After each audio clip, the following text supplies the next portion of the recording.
All signs check in.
Yeah, hello everyone. How you doing?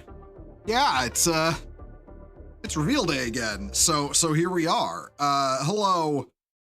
First of all, Igzorn, thank you for the, as I said in chat, thank you for the resubscription. Congrats on a year, dude. Man, I don't know what I'm doing. I don't know what I'm doing that makes me watchable, but I'm apparently doing it. So, yeah, again, thank you for the resubscription, dude. Also, hello, MechTech, Dragon Ranger, and Magma. How you doing?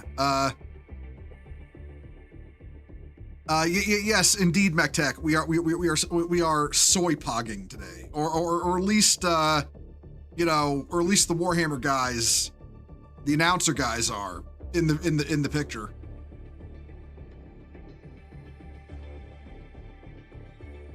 Here for the inevitable roasting. I don't think it's gonna be that bad. Like I'm not gonna lie. It's kind of hard to fuck up a new edition box. I'm trying to think of the ones they've done that, you know, they have fucked up in the past, but it's kind of a hard thing to fuck up, you know?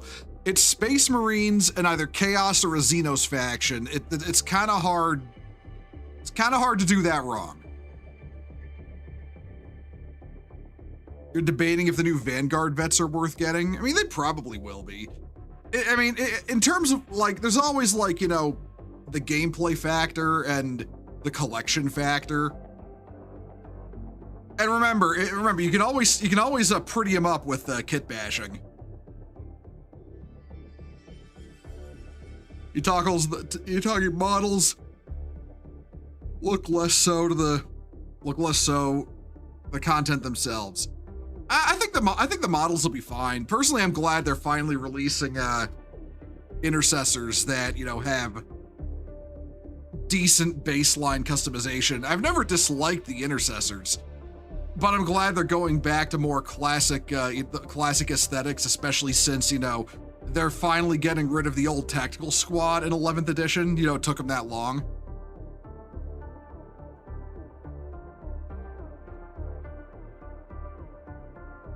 Well, actually, let me look this up.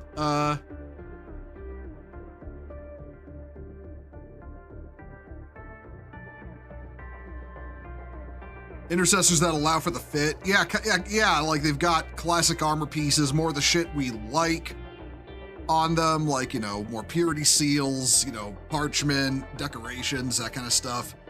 I mean, that alone, I think, justifies releasing a new kit, but I also think if they completely redo intercessors to have more weapon options, that would also be good. I just built an intercessors kit. The only thing they had as far as classic pieces were the stud shoulders. Yeah. I'm aware of that. I built a couple of intercessor kits. Oh man, hold on, everyone. I gotta hate this time of year. My eyes feel like shit from all the fucking pollen in the air. Listen, I'm just saying. I think deforestation kind of based. Because the trees won't stop spooging on me, and my eyes hate it.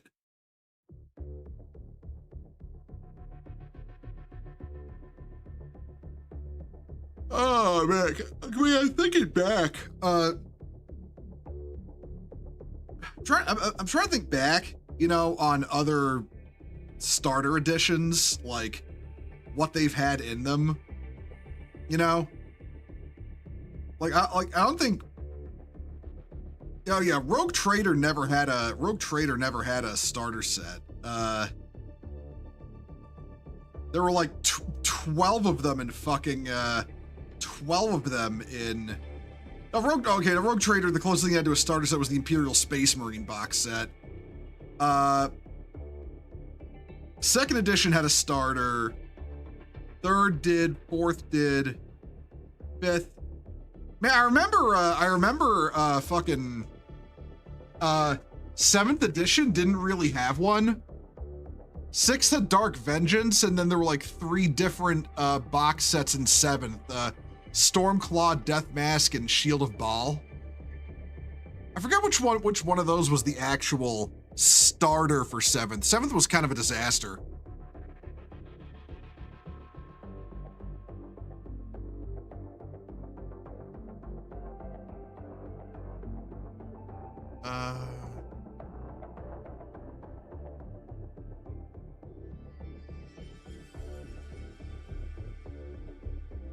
again, looking at these.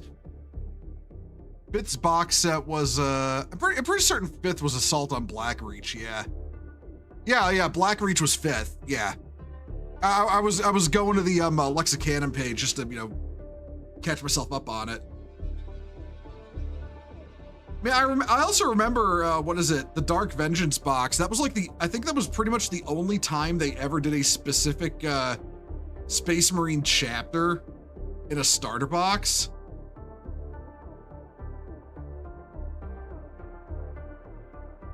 Hold on. All right, yeah, I don't think 7th edition had a proper starter box. I think it had just 3 separate boxes. Battle box, because it had like 3 battle boxes, but it didn't have a proper starter.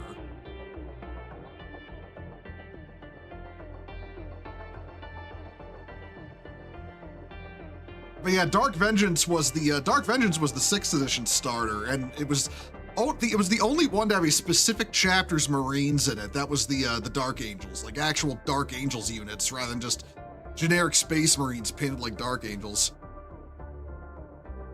Dark Angel and Crimson Slaughter, yeah. Oh, hello, Megaman.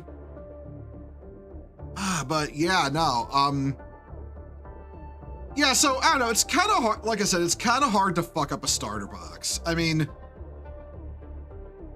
the worst thing they could probably end up doing in the starter box was just having a lame force fighting the Space Marines, but I don't know, like, I feel like if they did a Gene Stealer Cult starter box, it wouldn't sell very well. But they usually have mainline Xenos factions and Chaos factions in those boxes, so it all kind of works out. I remember 3rd edition was Dark Eldar. That was the one I got into 40K with, and that was those Black Templars and Dark Eldar.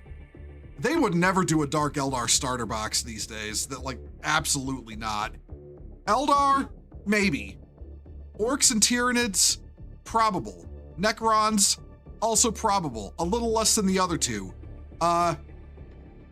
Anything else? I feel like you're asking for a little too much from GW there. 11th is Blood Angels and Orcs. This should be decent. Yeah, it's not Ultramarines this time. It's kind of funny that it took until 4th edition for Ultramarines to be in a starter box. But now they're in just about every starter box. Because what was it? There was no starter box for 1st. But the Space Marine, the Space Marine, Imperial Space Marine box set had Crimson Fists on it. 2nd was Blood Angels. 3rd was Black Templars. 4th was Ultramarines. 5th was Ultramarines. 5th was Ultramarines. 6th was, like we said, was Dark Angels. 7th didn't have one. And then 8th, 9th, and 10th were all Ultramarines. Space Marines versus Orcs is basic, but okay. I mean, yeah, I'm gonna be honest, for a starter set, basic is kind of what you want, you know?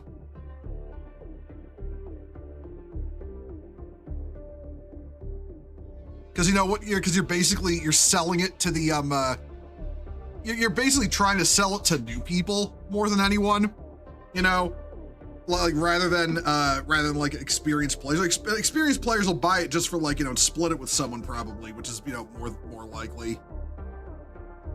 Blue is a very forgiving color to paint. Yeah, it really is. It really is. I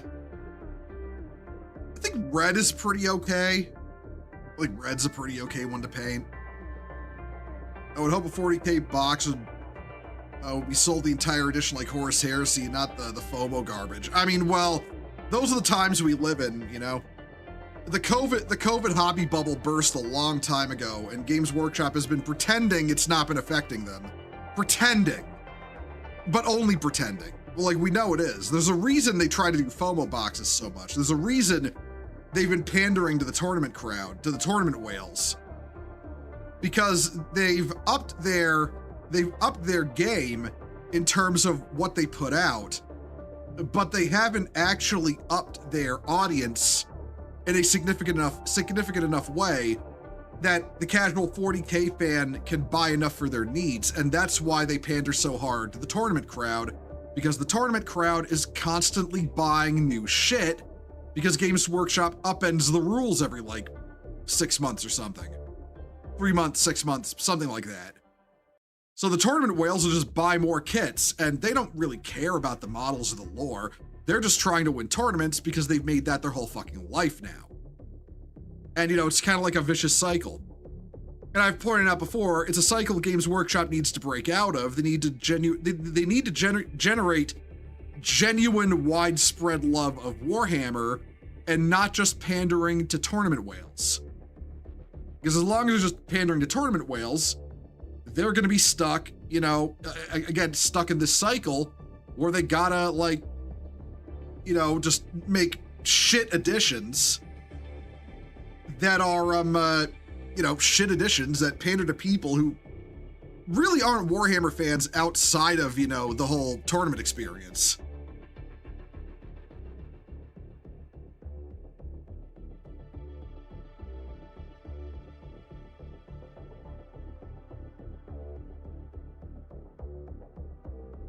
One second, I'm looking for something very specific right now before... Ah! I found you. Okay.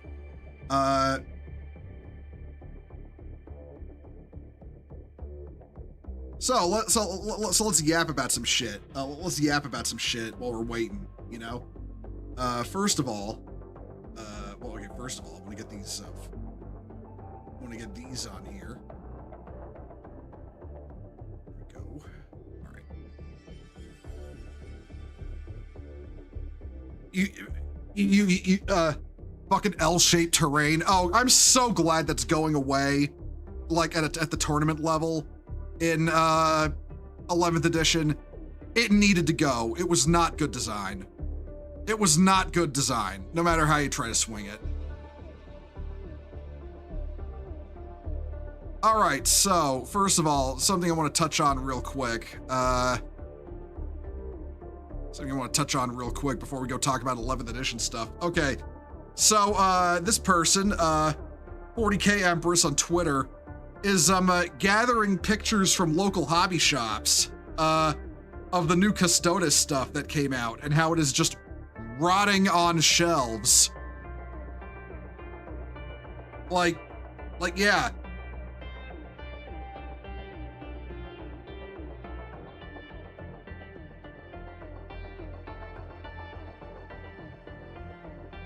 L-shaped terrain is gone. J-shaped terrain is the future. Good luck, stupid cat. I'm gonna be honest. I'm glad the new terrain rules are enforcing rectangular terrain placement. But yeah, no. Okay, so let's look at this. I just thought I'd point this out real quick. How, she's gathering pictures from hobby stores of Custodes, the new Adeptus Custodes stuff rotting on shelves. Like, I fully expect the, to sell.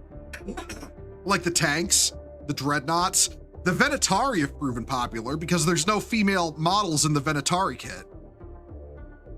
But, the Custodian Guard, the, or whatever the fuck they call the squad now, that and the Shield Captain they're just not selling.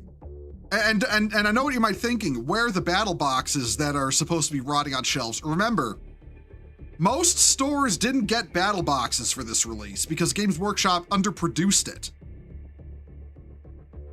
Femstone's not selling well, lol. Yeah, exactly. It's not selling well. Like, you can see it on the online store. Like, okay, let me bring up the online store, GW's online store real quick. We'll bring up Horus Heresy because that's what they released for. We'll be generous, okay? We're gonna be generous here. Okay. So here's the here's the store page. The only things that are sold out are the Dreadnought, the Sword and Board or Spear Dread, and the Venatari. They are the only things that are selling out. If y'all can hear a truck backing up, I have my windows open because it's a beautiful fucking day out. I like fresh air and sunlight. But, right, this guy and these guys are the only ones that have sold out. These don't have female heads. There are no women in this squad. This is a dreadnought. So, yeah, that's basically a mech, you know? The only other things you can't get are like the big resin flyers, the resin Grafalcon pattern jet bikes, and the Palace Gravitac. Like, those are the only other things that are sold out. Everything else is available, but you know, these two are sold out. The shield captain ain't selling. The guard sodality kit ain't selling. None of it is selling, and as if, you know, the online store wasn't enough proof, now we're gathering photos from the actual stores. This shit is not moving. But you know what is moving? You know what is moving off shelf though, and I pointed this out before? The old all-male custodian guard kit. The one that would normally be replaced. Because remember, guys, remember, the guard's sodality kit is meant to replace the custodian guard kit.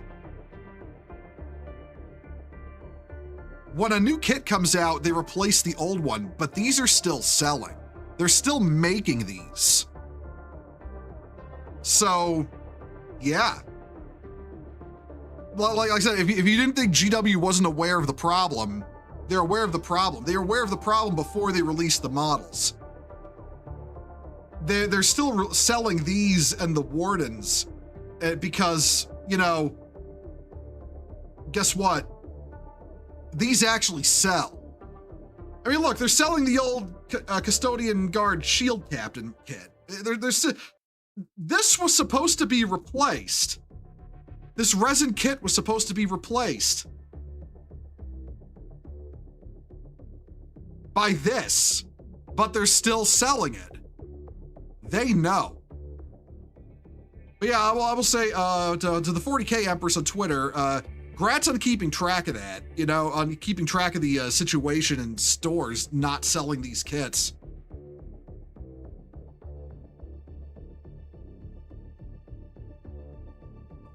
All right.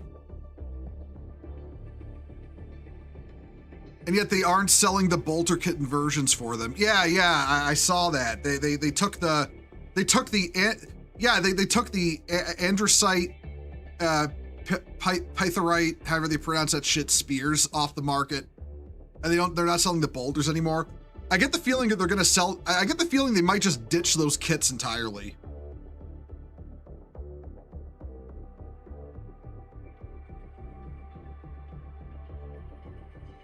They might ditch them, or they might re-release the upgrade kits in plastic, you know? I don't know which they'll do, but I get the feeling they just might squat them entirely.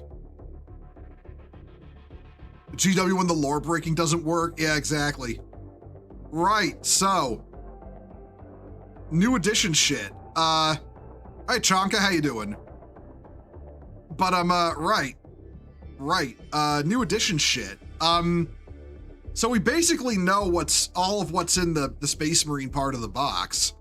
It's a new shield captain, or shield captain as in a captain with a shield, not a shield captain as in the title, obviously. Maybe with weapon options, which would be kind of nice. You here on company time to support? Well, first of all, thank you. Second of all, Chonka, holy shit, don't lose your job over me. Fucking like, come on, man. I'm not saying I'm not grateful that you're watching, but while you're at work, don't do it while you're at work, okay? Like, don't get yourself in trouble for my sake, all right? I'm just a nobody. I'm just a retard nobody on the internet. I'm not worth losing a job over. Oh, God damn it, Dragon Rage, you're doing it too. Oh, you're gonna make me feel bad. Okay, all right. So, the Space Marine half of the box. We know it's a new captain with a shield. Hopefully this one will have weapon options and not just be a power sword. There's the chaplain with the jump pack. We know he's there. We have Intercessors 2, The Quickening. We don't know if it's just bolters or if they'll have other weapon options. I would like them to have other weapon options. That would be very nice. There's going to be Gravis Armored Infantry. I've heard that they're gonna be heavy bolter focused. I'd like them to be multi-weapon though, you know, if not wielding different weapons, at the very least able to take different weapon options like bolters or plasma. There's the Vanguard Vets. You know, we saw the Vanguard Vets, and there's gonna be some kind of new land speeder. We are all of us retard nobodies on the internet. Yeah, exactly. Exactly. Listen, something I've learned about being a content creator, you're always gonna be a retard nobody on the internet. It doesn't matter how big you get. You touch too much grass. Well, I mean, I am cripplingly antisocial, so I don't touch much grass unless I have to. But yeah, no, it always helps to keep yourself grounded, you know? But right, that's the Space Marine half. I'm actually, honestly, out of all of this, I'm looking forward the most to the new Gravis Infantry. I feel like they're gonna use the Gravis weapon teams to replace, as like a replacement for, what are they called? Devastators, which are also going away this edition. But I genuinely think if they're gonna do that, they need to release either more Gravis infantry kits with heavy weapons, or just re-release Eradicators with more weapon options. Like I think that's something they should do, because losing Devastators is gonna stick, you know? That's the dedicated, flexible, heavy weapon squad for Space Marines going away this edition. And I feel like that's gonna sting, losing that. I feel like they should make the Gravis Infantry pick up that role of being the heavy weapon squads by giving them, you know, laser, plasma, bolters, and honestly, grav weapons too. Grav weapons would be a good thing to give them.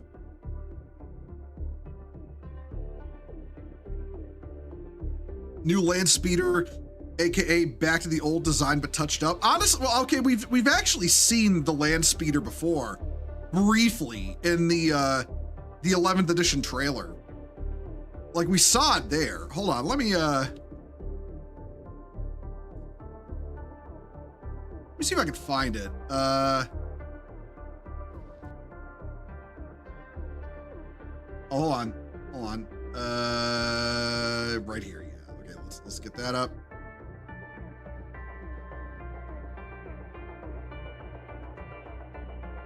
All right. Okay, we're gonna let this play out real quick. It flies by the screen really quick. That's the captain. I forget where exactly in the trailer it shows up, but I think it's like right here.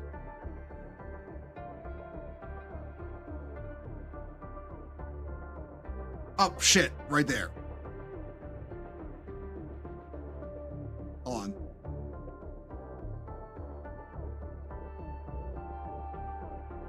Yeah, that's like the most we get of it, like right there. I can't really make out much of the shape, honestly, but it looks to me like it's, you know, it looks to me like it's probably going to be in a similar design as the other land speeders we got. Oh, hold on. Oh, wait, never mind. I forgot there was wait, no. All right, hold up. Let's do this. Well, let's do a little zoom and enhance real quick. Okay, let's save. Save that.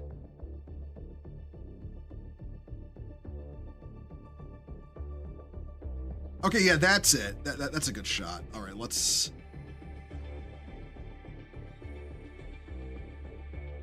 Funny that you know it's not, you know, it's an ultramarine vehicle, but okay, that's probably the best shot we're gonna get. Let's be real here. All right, I'm just gonna.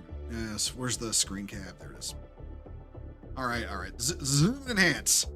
Zoom and enhance. Yeah, this is it. This is the new land speeder. It has repulsor technology. I mean, all the land speeders did, you know?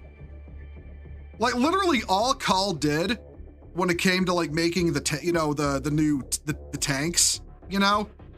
Like, literally all he did was take the graph plates on the land speeder and put them on the tanks. Like, that's all he did. Like, you know, like normally when you do shit like that, you're supposed to, like, clear it with, like, you know, the AdMech. You know, like what the Black Templars did with the Land Raider Crusader. But Call was just like, fuck that. I'm just gonna, I ain't asking for no one's approval, and just, you know, did it. But yeah, so, okay. Let's look at what this thing's got. It's got, it looks like it's got at least 3 guns on the front. Like, it's like 2 guns, 2 smaller guns on the front, and what's very obviously a Gatling cannon, like an assault cannon or something. It's got some kind of gun in the passenger seat, and it's got, looks like missiles under the wings. It looks like it's a more general purpose land speeder than the other 3, which are more specialized, you know? Gravis Devastators would be cool, but each gun type will get its own squad, like the separation with Eradicators. Probably, unless Games Workshop, you know, releases what I think they're gonna do with the new, what are they called? Intercessors. What I'm hoping they do is they make the new Intercessors have multiple weapon options. Like, you can take a couple of non-bolter weapons in the squad. I'd like them to do that. You know, like a melter rifle or a plasma rifle, something like that.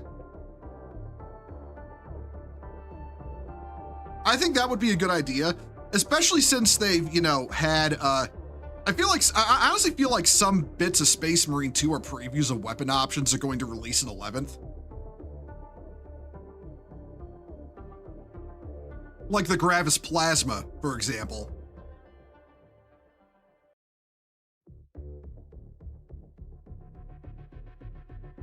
But yeah, no, you honestly, you weren't wrong. Y'all weren't wrong about this thing. It really is just kind of the old land speeder, but they kind of slapped a couple, it's like they slapped all the variants of the old land speeder onto one hull. You know, it's got the missiles, it's got the Gatling gun. You know, it feels kind of like that. Like, what was the one that had the missile launchers? The Typhoon? Landspeeder Typhoon or something like that? I'm trying to remember the name off the top of my head. But yeah, it's kind of like they did that. They just slapped all those variants into one hull, you know? Combi weapon of the Sergeant, that too, yeah. You feel bad for the third-party producers of Orc Bits. The Orc Boys kit was so customizable. Judging from Orc Snagga Boys and newer kits, poses will be more dynamic, but samey, no customization. Well, I'm going to be honest. I'm going to be honest, Dr. Mad, anything would be better at this point than the current Boys kit. Because everything I've heard that in terms of weapon options and, you know, in terms of weapon options, it is entirely inflexible, and it is like genuinely an awful kit. Like, you can't make a full melee or ranged boys squad anymore. You have to, like, you know, you have to mix your squads, which you generally don't want to do when building a squad.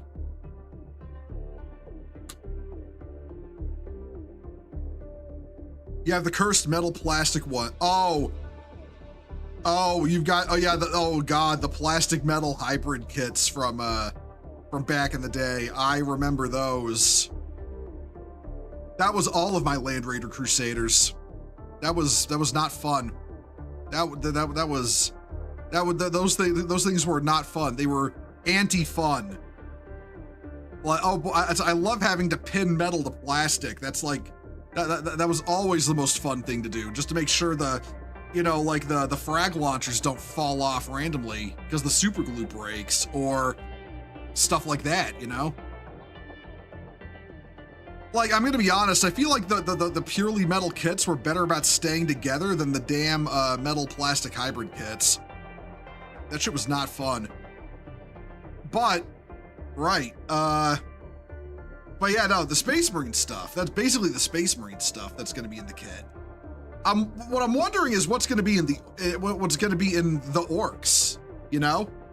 Like, I'm pretty certain, you know, we know about the Weird Boy. I'm wondering if there's gonna be a war boss. Like, they previewed a war boss a little while back. I don't know.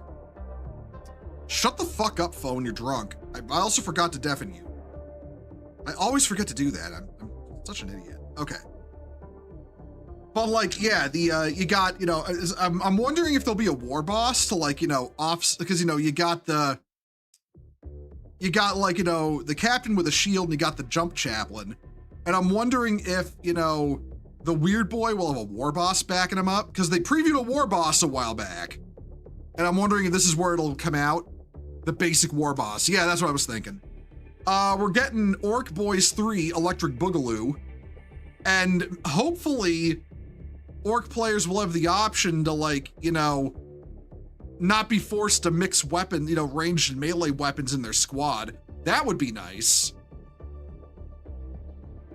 There's the Gatling, the Grots. They've been previewing the Grots all week, so they're getting new Grots. We know that. There's the there's what I'm tentatively calling the Gatling Gun Daka Walker. And I don't know what else, you know? I don't know what else they would add. The Orc kit lets you build 1 Knob, 1 Rocket Heavy Shooter, 4 Shooter Boys, 4 Chopper Boys. The kit was so shit they still sell old boys. Yeah, that's what I'm talking about, Scorpion. That's what I'm talking about. That shitty new boys kit that they're already replacing. Like, okay. I get replacing the intercessors because they want to add more customization and classic Marine aesthetics to the kit. I get that, especially especially because Primaris have not been the hit, you know, lore-wise they wanted it to be, and they want to kind of make people forget it happened. But the boys kit getting replaced already is just hilarious, just because it was so ass. It was just an ass kit, like completely garbage. Oh, hello, hello there, bot. You just got fucking deleted.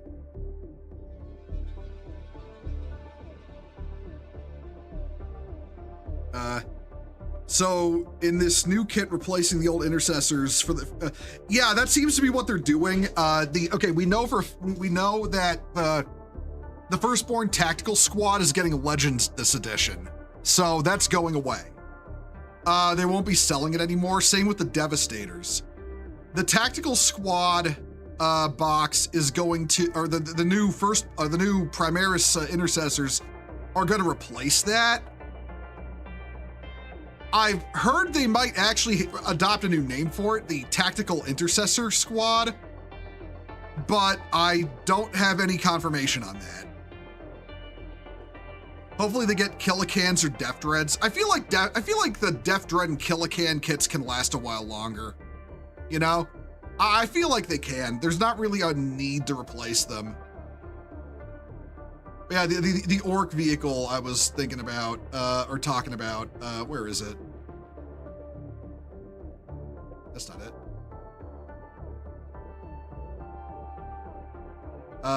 Let's, come on, where are you? Oh.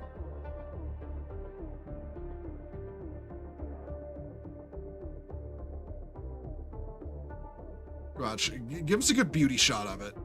Man, they're not giving us a good shot of it. Hold on.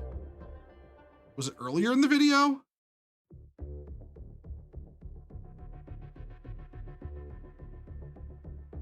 I genuinely don't remember where we saw a good shot of this thing that I'm calling the Gatling Daka Walker. Actually, that's a pretty good. Actually, that's good enough. Hold on. It's these guys. They jump and.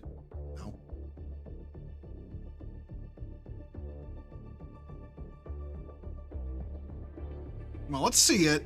Let's see it. There it is. There it is.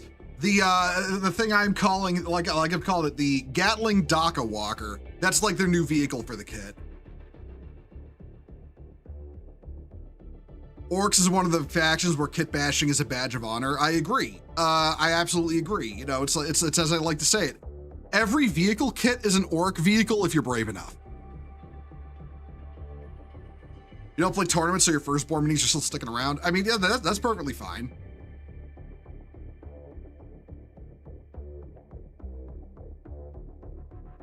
That's perfectly fine. It's like I've been saying for years, if you really want an all firstborn army, just about every Primaris unit can be represented with Horus Heresy models if you want to play firstborn that bad.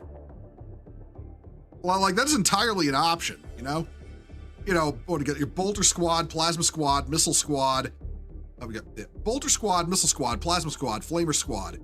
The only thing you really can't represent is Gravis and Phobos, but they're kind of their own things anyway. So, yeah, like armor-wise. I mean, shit, you can slap Deathwatch pauldrons on the Horus Heresy guys if you want to represent firstborn Deathwatch that bad. Like in your kill teams.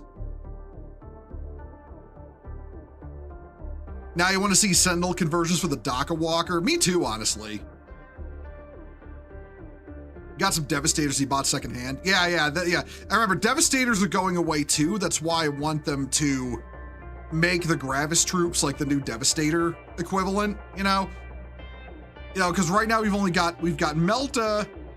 We're gonna have possibly Bolters, and I hope also Plasma.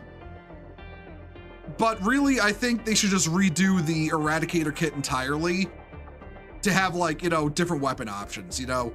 Heavy Bolter, Plasma, Las Cannon, and you know, Melta. Heresy era stuff looks better. I think they're even. Honestly. I feel like people create too much of a false dichotomy between quality of the models when it comes to, yeah, we can close this now. I feel like people create too much of a false dichotomy when it comes to, you know, I'll leave the speeder up. People create too much of a false dichotomy of quality between Heresy and 40K. Well, I genuinely believe the current new 40K Marines and the Horus Heresy Marines look just as good as each other. And the thing is too, if you really like the Heresy ones that much more, just use them in 40K. I mean, you can. You can't run them as Horus Heresy stuff, but you can finagle the loadouts easily enough, you know, to use them completely tabletop legal. Like there's literally nothing stopping you.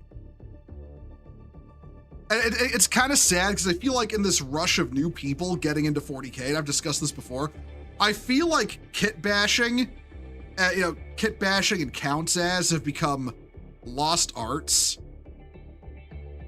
I feel like a lot of newer players from that, you know, this, you know, 2018 to 2026 era, like people who just got into it, don't really understand the whole idea that, you know, how WYSIWYG works, or, you know, how counts as works, or how to really kit bash. I fully admit there are models for both Heresy and 40K that have no excuse requiring kit bashing to make them look good. Looking at you, especially Torquemada Cotiez. But there's also the fact that, you know, yeah, it's like, if you think the models don't look good enough, there's absolutely a degree on the hobbyist to kit bash them. You know, add bits, you know, play around with, you know, posing, all that kind of stuff, you know? Shit, I'm doing it with my new Dreadnought. Well, like, I'm doing that with my new Dreadnought. I want my new Dreadnought to have a sword. So what am I doing? I'm giving him a fucking sword. Because, like, why not? I can do that. I've got the parts, and you can find a way to say, oh, hey, this is what this represents on tabletop, you know? Like, literally no one is stopping you but you.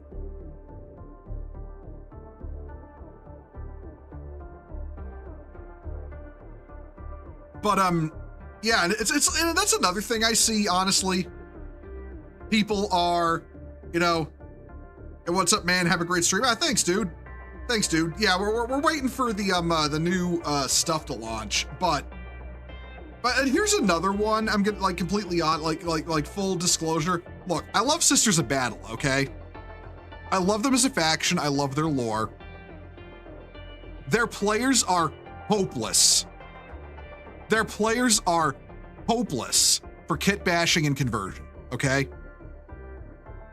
They sit there like, oh, all the sisters look the same.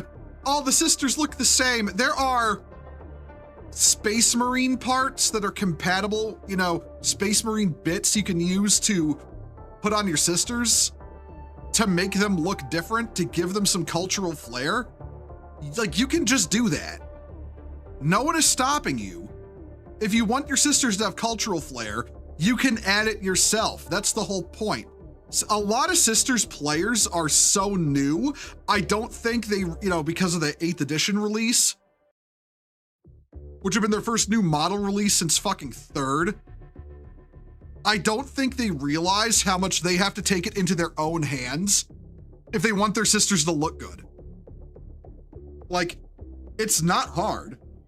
It is not hard at all to, like, you know, kit bash your sisters. There are compatible, you know, like I said, there are compatible parts in Space Marine upgrade kits you can use.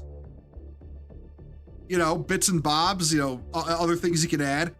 There is literally nothing stopping you. Just fucking do it. But you don't wanna, because either you don't wanna learn, or you're obsessed with the victim mentality that Games Workshop doesn't actually support Sisters of Battle anymore. Like, bro, you've had multiple brand new releases ever since 8th edition.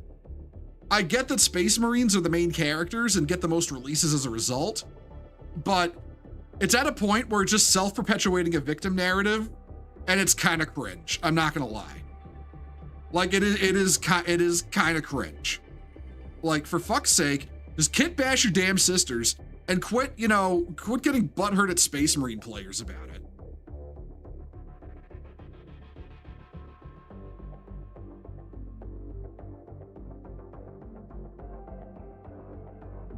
Sisters lore lets them do all kinds of wacky orders to make them look different. Yeah, like it's really something when a lot of people just genuinely do not understand that the Sisters of Battle have as many orders as Space Marines have chapters, you know?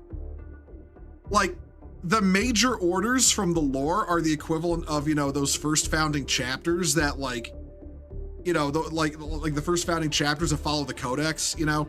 Ultramarines, Imperial Fists, White Scars, etc. Like, that's what they're the equivalent to.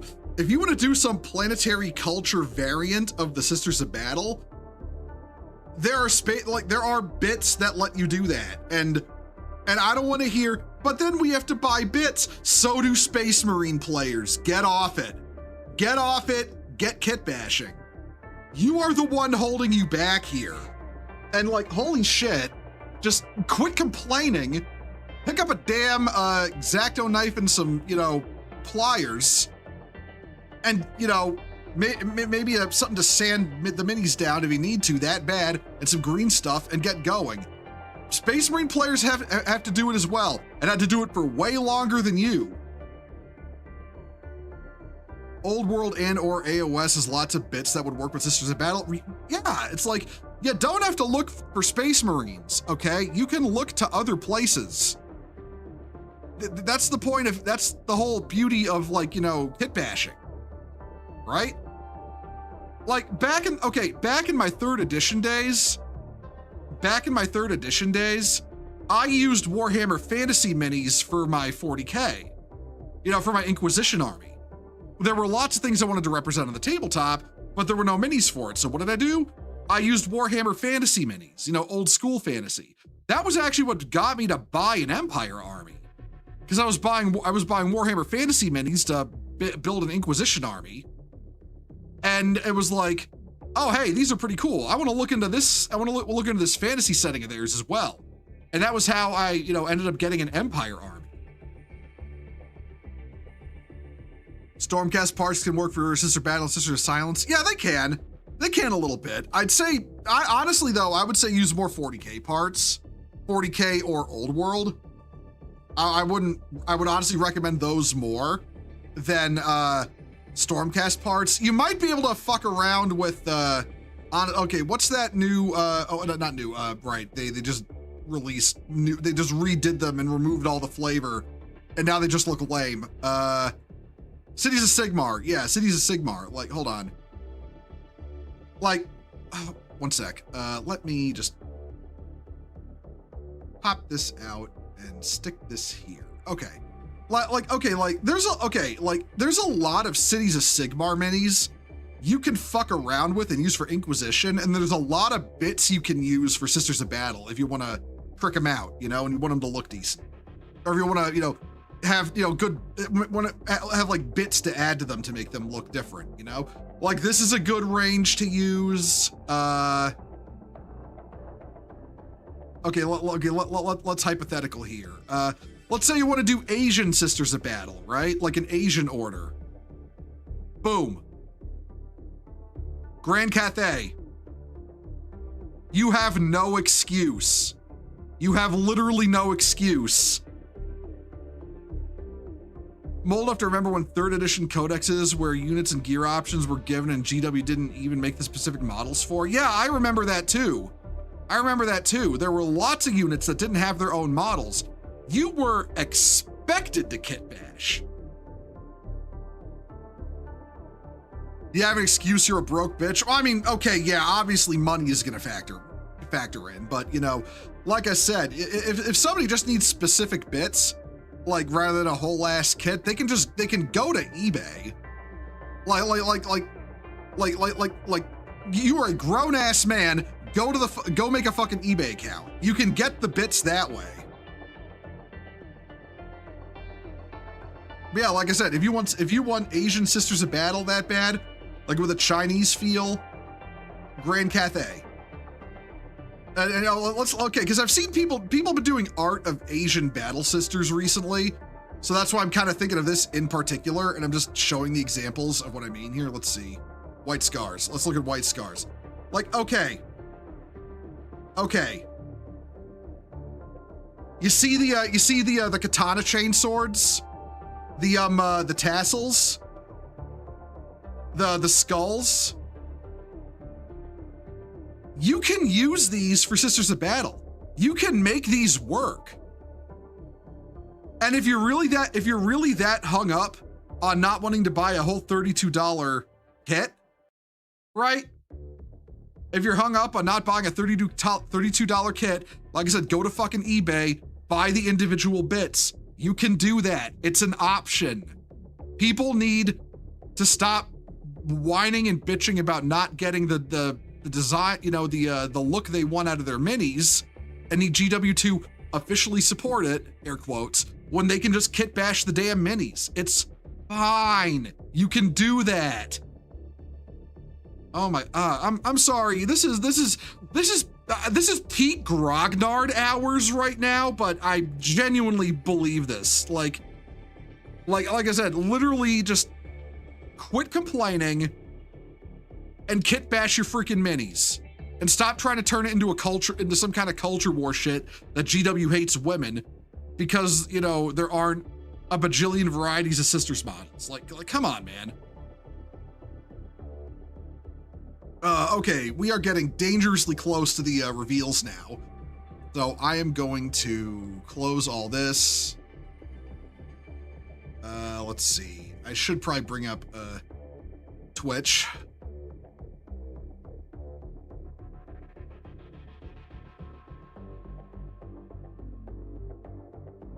Or the Thousand Sun. Okay, mute that, and there we go. They're doing what do you call it? They are doing reruns right now, so I'm gonna hop back to here until it's time to go. How long do we have? 10 minutes. Did you hear Thousand Suns? Yeah, because they're replaying a Twitch stream, one of their older Twitch streams right now.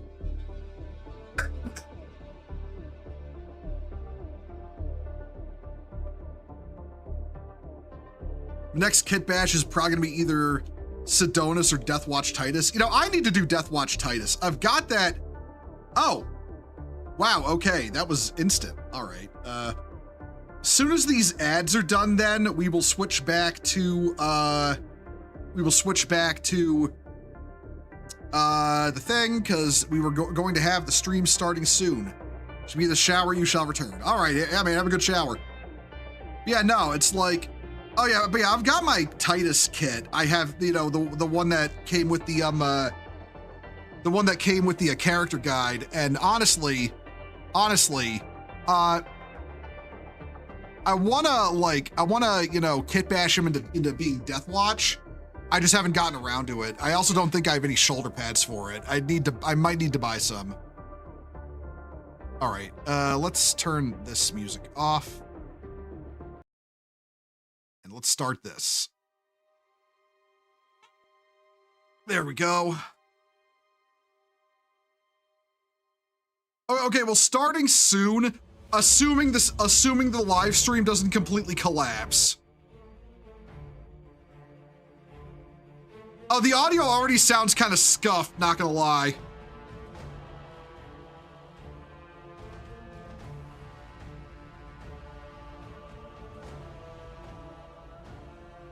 Now tempted to make a crazy sister's order devoted to a nut job inquisitor for an agent's army.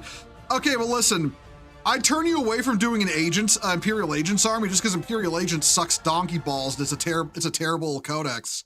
And you know, you'd be better off just making a sister's army and putting an Inquisitor in it.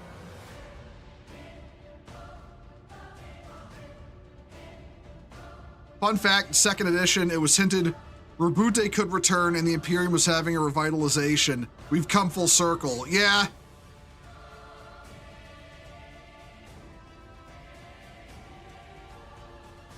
I mean, Rabute Gilliman's body was right there. It was just a matter of, like, you know, healing him. Technical difficulties is a tradition. It really is. It really is, ain't it? I fully expect the audio on this to be completely scuffed. I want to point that out.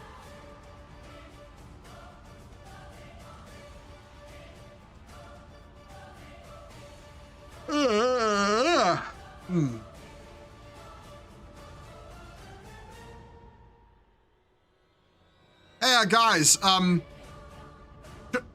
we're waiting, should I try to get myself banned from the chat? From the stream chat?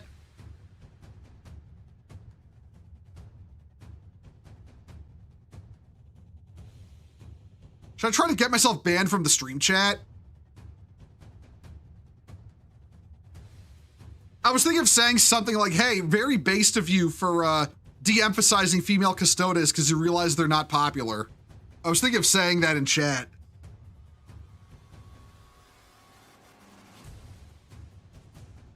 Bet. Oh,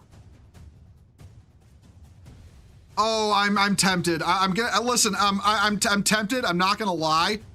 I've never been banned from a Twitch channel before, though, so I don't know if I would lose access to the stream video, which I don't want to do. I don't want to do that when I'm making the whole point of my stream sometimes is reacting to this kind of content. I might, yeah, exactly. I might. I don't know. I've never been banned on a Twitch channel before. Do it. I'm tempted. I'm tempted. Not gonna lie. Not worth it to be. Yeah. I want to actually. Okay, let's close the chat. I actually want to be able to react to this shit when they do it. But oh god, it would be fucking funny though. It would be fucking funny. Like I'm grinning at the idea, but listen, I am Avatar Aang pulling back from killing Ozai right now, okay? Sometimes it's just not worth it.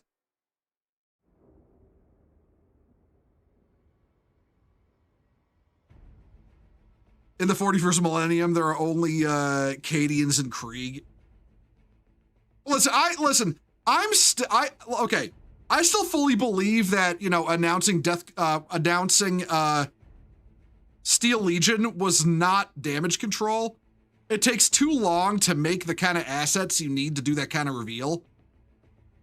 So that was not damage control. What I think was damage control, though, was bringing Yarick back. I will die on that hill. They brought Yarick back because they were going to have Commissar Graves replace him. And then they saw how the replace all the guard characters with women thing wasn't very popular. And how a lot of their female replacements for existing guard characters weren't selling. But it was too late to stop making Graves. So they were just like, hey, you know what? Bring Yarick back, just release both.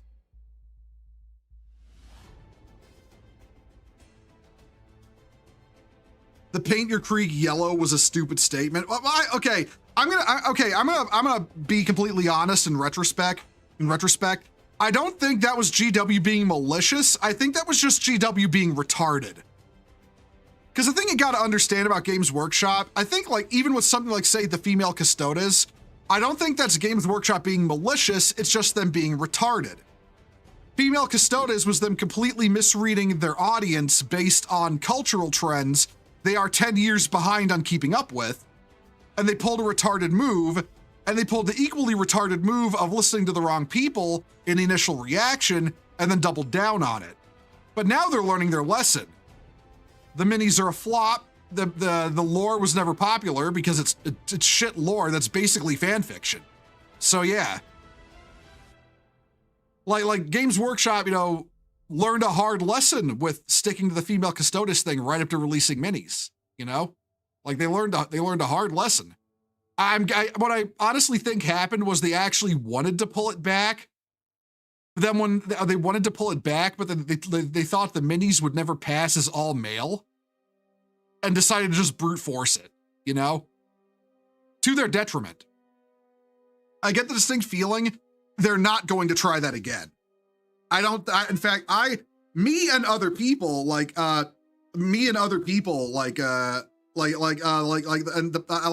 was when the Pontius was streaming I think it was Space Marine 2, and I was chatting with him in chat, and I brought up how I genuinely believe by 12th edition they'll retcon female Custodes back out. Even he's in agreement. Yeah. And Pontius is one of the few people I consider actually worth watching about 40k lore. So yeah. I'm clearly not the only person who thinks that in an addition, 2 at the most, female Custodes will be completely gone from the lore. They can't keep trying to sell this. It doesn't sell. They can't keep trying to do this because it doesn't matter if people buy the vehicles. Even if people buy, say, the Venatari and the Dreadnought and the tanks, it doesn't matter because the more they try to force the female minis in the most basic kit, the one supposed to sell the biggest numbers, they're going to be losing money. That's how it works. Pontius and the Stardust Anonymous are my go-tos for long form and short form content, respectively. I'm going to be honest. A Stardust Anonymous is actually the only short form content guy I think is actually any good. Weshammer is genuinely the worst at it. Weshammer doesn't do lore, he does politics disguised as lore. Me, I would say straight up, don't go to me for lore. I know 40k lore, I will never pretend to be an expert, which is funny because there are people who pretend I'm an expert when I fucking don't. I've been the first guy to say that, when it comes to 40k, I take the philosopher approach, which is I know that I know nothing. Or as Alex Jones put it, I'm gonna admit I'm kind of retarded. Which is why some people on both sides of the community politics saying I proclaim myself to be an expert is funny. I'm not Bricky, all right, who proclaims himself to be an expert, while also saying he's not an expert. When he gets criticized for being wrong. Arbiter Ian is a tool. He is a tool. He should have his YouTube account taken away. All he preaches is falsehoods and lies. Every video of his is a lie, one way or another. You're our 40k Alex Jones kinda. You know what? You're not wrong. You're not wrong. And I'm kind of embracing that role. I'm not gonna lie. I'm kind of embracing that role. Oh, here we go. Oh, they're doing the trailer. Let's watch it. Because this is a good trailer.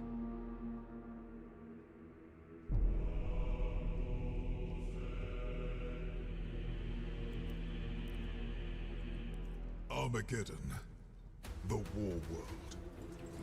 Its soil is worthless, salted by the blood and sweat of generations. Ah, Armageddon. I'm not gonna lie, going back to orcs is better than chaos. War is all that remains. It rises from the dust and echoes in the sky. A promise, a cacophony of endings.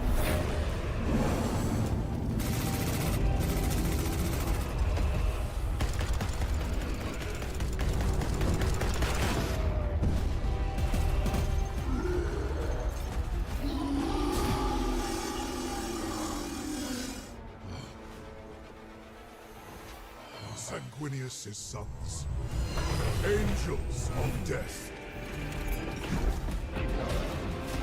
We belong here. Bloods the orcs front and center. Yeah, me too. Honestly, they're the classic Armageddon enemy to fight. Our veins burn with his wrath. Our twin hearts hammer with his rage. War is all that we know.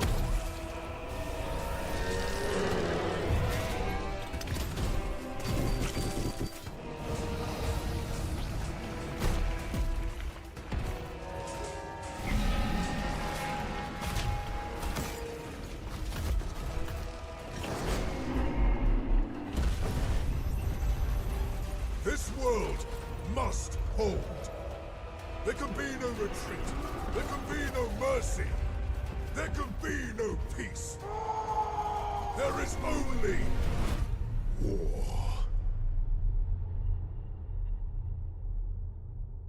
All right, because that's the trailer from before. So, you know, we've seen it. Seen it before. Hello, What do we got? everybody. We are live. Okay. Welcome to this very special Warhammer 40,000 Armageddon unboxing. Okay, how are the audio levels on y'all's end? Is it good? Colleague Eddie. Right, absolute pleasure to be here. We have an amazing box set to unbox with you today. The All right, Armageddon good to box hear. launch set for the new edition of Warhammer 40,000. It's got some orcs in, some space marines in, some pretty cool stuff on the back The of the box. back I can looks see it's cool, looking right? great. That's new. That's new. Loads of good stuff. Yep. So thank you, everybody, for joining us. I wonder how long they're gonna drag this out. To begin, it is lovely to have you all here. There's people flocking in from around the world. Let me tell you how it's going to work. For the next 45 minutes to an hour, maybe, Eddie and I are going to open this box, take everything out, show you in detail all of the cool Warhammer goodness that's inside of it. Okay, I can turn that up. Have a Hold good on. time sort of getting excited Yeah. about the launch box for the. There you go. It's at max volume now. Yeah, we know a few things that are in this box already. Of course, we've seen some of them previewed on the Warhammer Grot community week this website. week. We know 5 grots are coming. There's a chaplain we know about, a weird boy, some intercessors, some orc boys. Loads of good stuff we know is coming. Perfect. While we wait for the chat to fill up, and there are thousands of you piling in on YouTube and Twitch, it's nice for everybody at home. Just tell us where you are. The Warhammer community is a global community, and it's really exciting to see where you're tuning in from. The Warhammer community is awful. Why would you profess it as such a good thing? Pouring into the chat. Eddie, done any Warhammer hobby lately? You got a lot of Warhammer fans in chat, but I would argue you wouldn't done many in the community. I can't show you them just yet, but we might have a look at the end of this show. Very good. And you, while you were at Adepticon, you played in the event, right? I did. I got to play in the championship for Warhammer 40,000 and the team event. I took some Space Wolves, some Dreadnoughts. They did all right.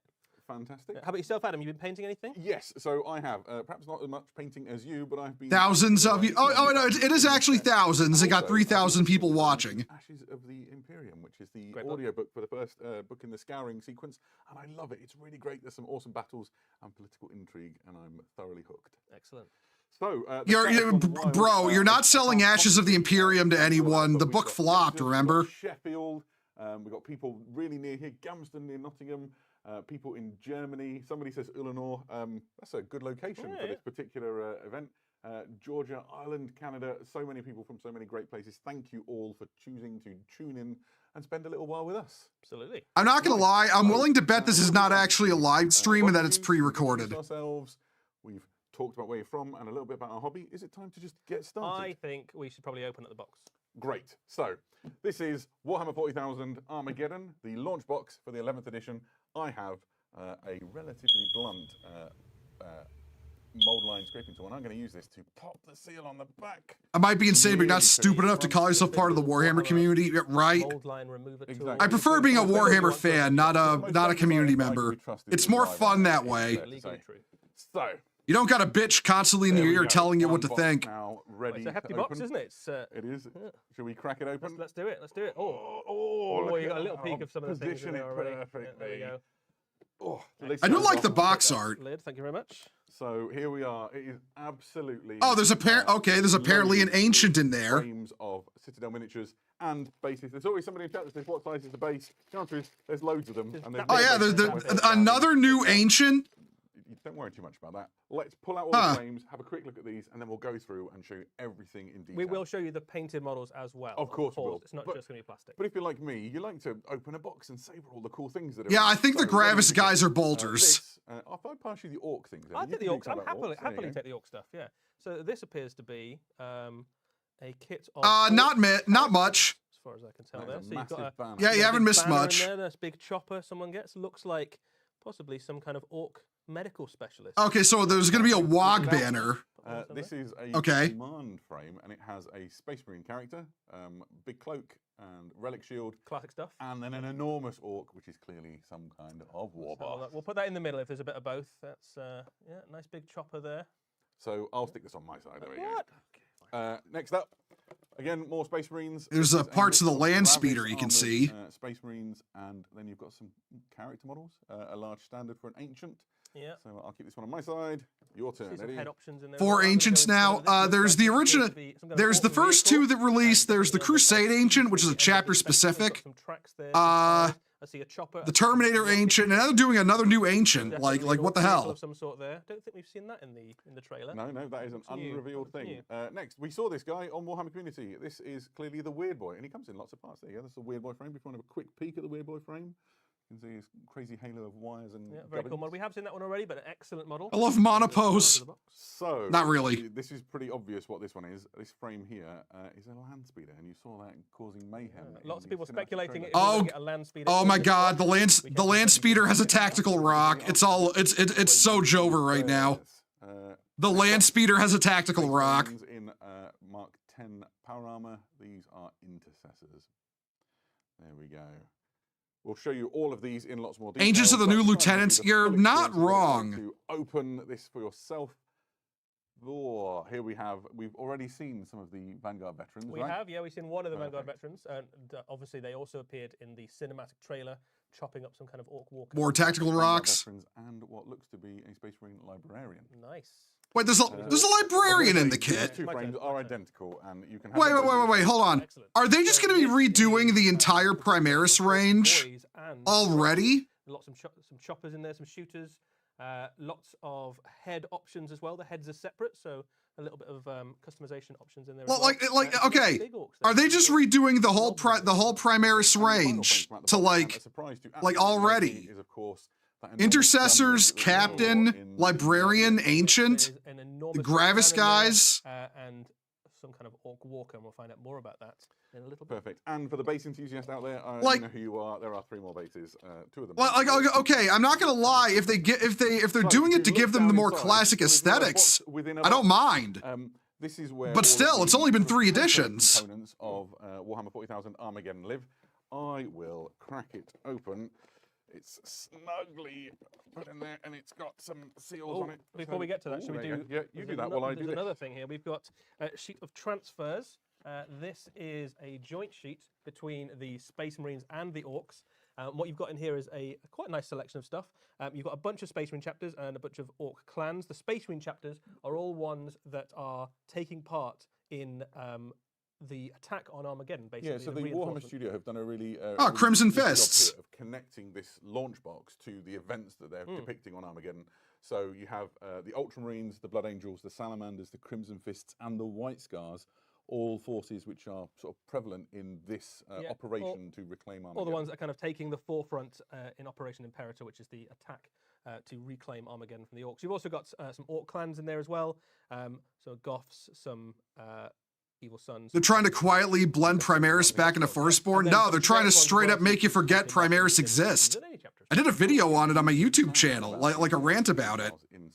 They're basically like, oh, Primaris aren't popular. Stop talking about Primaris. Push Firstborn aesthetics back into the setting. This is all of the And then try and make people forget about Primaris ever existed. The Yeah, Armageddon all the box set. rules components, basically. Exactly. Of course, Crimson Fists are fighting orcs. I mean, yeah, let's vengeance for Rin's world, man. So this is Operation Imperator. This is a enormous hardback lore book. This is a tome just full of the story of. Ooh, I feel like there might be spoilers within. Okay, the lore. Wait, the lore book is separate. To reclaim Armageddon. That's interesting. It is just absolutely packed with stories and art, the narrative that explains the events. There's a gatefold which shows an enormous map.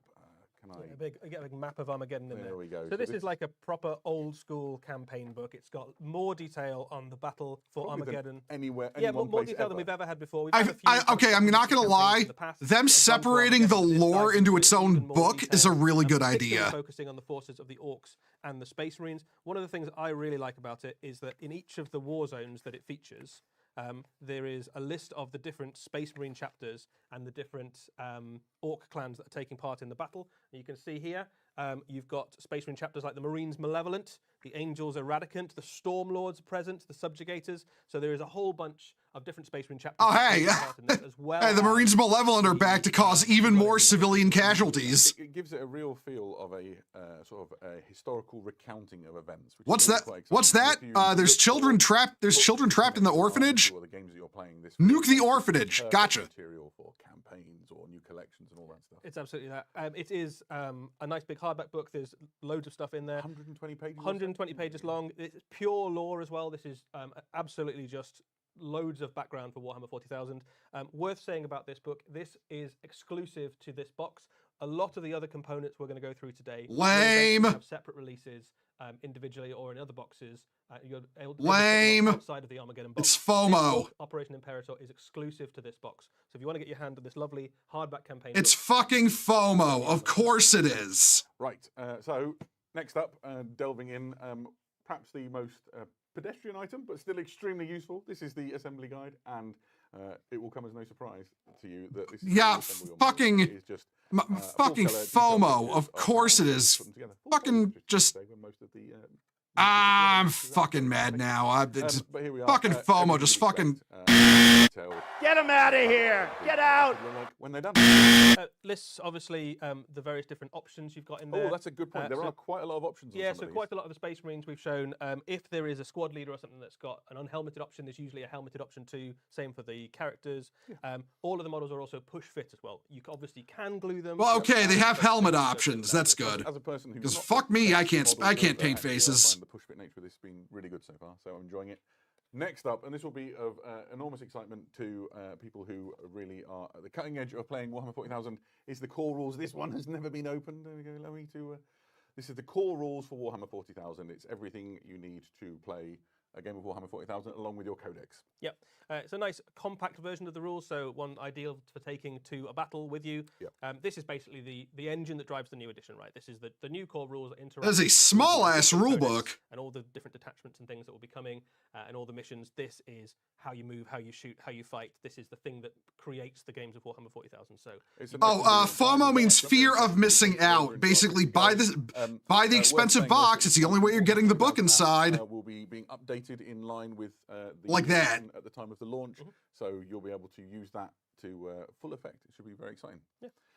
Right. Next is this pack here. On one side, Orcs. On the other side, Space Marines. And this is. If I can get it open without causing any lasting damage. Perfect. Data This is sheets. All of the data cards. for Oh, yeah, the data detail cards. within the box. Do you want to split them down the middle, Eddie? yeah, let's do it. I'll There take you the go. Orc ones. So obviously, if you already have a Space Marine or an Orc Codex, you've got. Oh, there's the new rules land already. speeder. This will give you all of the rules for the codex. Intercessors, This box, you can add them ancient. into your existing army. They're Another very new comfortable ancient size, already. they're I good to read, I they're can't pretty believe useful. They're that. just my jam because you Yeah. can keep them on the side of the table. I while can't playing. fucking The rules believe for these that. will also be in the Warhammer 40,000 app, but if you like to lay your army's rules out in front of you in a little line across the table so they're easy to It's like the old see fifth reference, rule book. I do like the more compact rule book. That's neat. Right, so let's put that out of the way. So then there are two more boxes of cards, and these are massive. Which one do you want to do Oh, first? let's do chapter proof first. I think. Great, there we go. I'll get it out without. Oh. to break it. Oh no, try not to. There we go. So, chapter approved cards. Tell us about chapter approved cards, Eddie. So, chapter approved will be a familiar concept for those of you who already play lots of games of Warhammer 40,000. There's a lot of cards. Basically, the mechanism for creating missions in this edition of Warhammer 40,000, much as it has been for previous editions. The difference with this chapter approved deck is that this is the tool you use to create any mission for any game of Warhammer 40,000, not just for match play. This is for all types of games. So if you want to play a very narrative game, or if you want to play a very competitive game at a tournament or something like that, this is still the same deck that you use. Narrative has been weaved all the way through it. We've talked a little bit about that. Yeah, no, my favorite 40k stratagem, Uno Reverse. Creates very narrative feeling games and how armies play into that. But this is the tool you need to create great missions.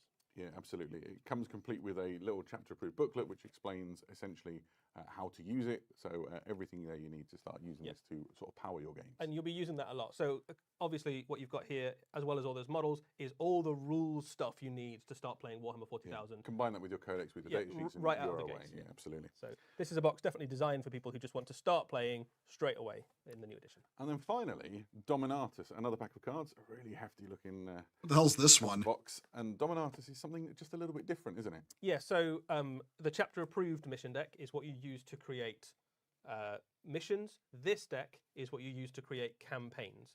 So there's been a few different ways that we... Oh, it's a campaign thing. Do a campaign in the past. This is a deck-driven campaign system for Warhammer 40,000. It works alongside chapter approved, generating those... Okay, I'm picking up what they're putting down. ...together in a narrative way. So this is... great. I'm not gonna lie, a baseline campaign support system for the start of the edition, good idea. They're part of a continuous system. This is a deck-driven campaign system, and it effectively takes away all the paperwork, all the logistics of having to run a campaign, and puts it into a deck-based system. So you can link your battles together very easily and feel like you have a very compelling connection between the battles. Absolutely. The Dominatus deck also comes with its own booklet, which is essentially everything you need to know to use it to thread your campaign together. And when we say it's a simple system, we're talking about, what, 8 pages long? And between these and your chapter approved cards, you are away and playing a linked narrative experience of Warhammer 40,000. And you can play quite compact campaigns as well. They only need to be like 3 games long if you want them to be, or they can be great long things. And there's a huge amount of replayability in those decks. So all of that. Oh, that's not bad. The Warhammer 40,000. The FOMO lore book, though, huge L.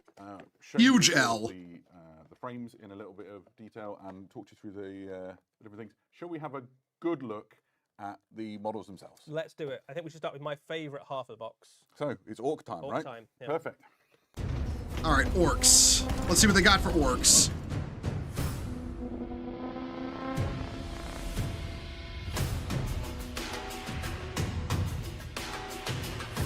Gretchens. The orc big boss. He's probably like a lieutenant. I bet he's like a lieutenant. Weird boy. Banner knob. The war boss. The pain boy. War track.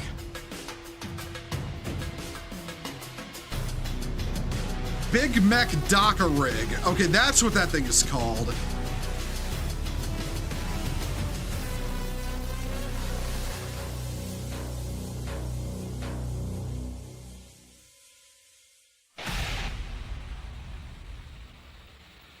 I'm not gonna lie, I like the name Big Mech Docker Rig. Contents from Warhammer 40,000 Armageddon. A flurry of activity to deploy all here. Yeah, I called it the Gatling Docker Walker. That you find inside the Armageddon launch box, and it is awesome. So many cool things to talk about. We'll go through each unit in turn and give you guys at home the lowdown on bringing war tracks back. Looks like it, yeah. List of the orcs. Yeah, this is a properly great box of orcs. Worth saying before we dive into the whole thing, effectively what you've got here is a combat patrol worth of orcs, and then a bunch more stuff. So yeah, absolutely. It works out something about 700 to 800 points worth of stuff. So it's a fairly sizable chunk of an army. Okay, that's a good chunk of a. That's a good chunk of models for a starter. About orcs at the moment, rightly so. Yeah, They're absolutely. very cool. I think a lot of this is a great start to an army. You've got some really solid units. If you are bolting this onto an existing Orc army, and I've got a fairly sizable Orc army at home, there are lots of very cool units in this that add new tools into the mix. So it's a great box of Orcs. Yeah, absolutely. Somebody called Darkblade in the chat was saying that the grots are a waste of plastic. They're absolutely not. Grots are essential Grots to are every essential. Warboss's plan. Yeah, so we're starting with the lowest rung of Orc society here. This is the Gretchen unit. We've seen some of these already. There is a unit of 10 Gretchen in the box. Gretchen are a very useful unit in Warhammer 40,000 Orc armies. You can push them forward to take objectives without worrying about any of your... incredibly cheap to They're use very, as well, very absolutely. cheap in terms of points, and you can throw them away willy-nilly and not worry too much about it. In terms of the miniatures, there are some really lovely little throwbacks in this. With the design of the grots using the spike helmets, they're not beating the accusation I made in my latest video on the YouTube channel, which is that the actual parody of evil It's almost like it's the greatest are the Xenos and Chaos, not the Imperium. I like it. Regardless of what some people say. For too long, though. So should we go more exciting things? Should we go upper level? Let's go up. Orcdom, Let's go and upper level. Because remember, they expect people to associate the spiked helm with Nazi Germany. The screen, they look fantastic. Essentially, it's 9 boys and then a boss knob to lead them. Yeah, so Orcs are the absolute mainstay backbone of an Orc army. This is a brand new unit. Every model is new. The thing that we know about the new Orc unit already is that Orcs now come with a slugger and a chopper and a shooter. So immediately into the new edition, they are going to be great in shooting, great in combat, a more flexible unit. Okay, so they've just got everything like all the basic shit. The boss have slightly different weapons. There's a combi rocket on one and a custom shooter on the other. It's worth saying, one of the big requests of Orc players is the combi rocket and the combi shooter now have different stat lines. The combi rocket is a real rocket rather than being a kind of mortal wound dealing thing, and the custom shooter just gets you loads of shots. The chat absolutely loves these. Yeah, they are really cool. I mean, every single model is like a wonderful characterful model. Some of them have got like weird squigs hanging off the belt. Yeah, the new Orcs are looking really good. I'm not gonna lie. Explosives keyword, so grenades effectively. Yeah. Every single one is a character. What I'd like to do is pull the knobs out. I mean, okay, and the Minmatar basically are the Orcs of Eve. When you really think about it. Close up, because I just think these are really impressive. Now, in Rust we trust, as they say. Yeah, the Orc knobs are very large models. I think they're almost as big as some of the war bosses we've seen in previous editions. And the fact that you've got two such characterful looking options there is really great as well. Even though the Pickle Hob was Imperial German garb, but people are stupid. Meanwhile, Adam Something Practices insists the Imperium is still the real villains. Well, Adam Something's a tourist, and yeah, stupid people associate the Pickle Hob helm with Nazi Germany, despite not knowing what the fuck they're talking about. It's like whenever they see a Capriote wearing Catholic in Spain and assume they're the KKK. Up here near the front. I beg of Americans to learn the difference between a Capriote and the KKK hood. Big boss. Oh, here we go, the big boss. Sort of a new thing inside the Orc force composition, right? Yeah, so at the moment in your Orc armies, you have your war boss, but then underneath him, you haven't really got any other characters that fill in the sort of box. Yeah, like I said, he's a lieutenant. So the big boss is basically like a war boss in waiting. He's the next level down on the rung. He is the enforcer of the war boss's will across the rest of your army, and he is he's a brawler. He's kind of hoping that the war boss might not make it through the battle. Yeah, if the war boss gets on the wrong end of a power fist or something, he has to step up to take the war boss's place. He wouldn't be too sad about it.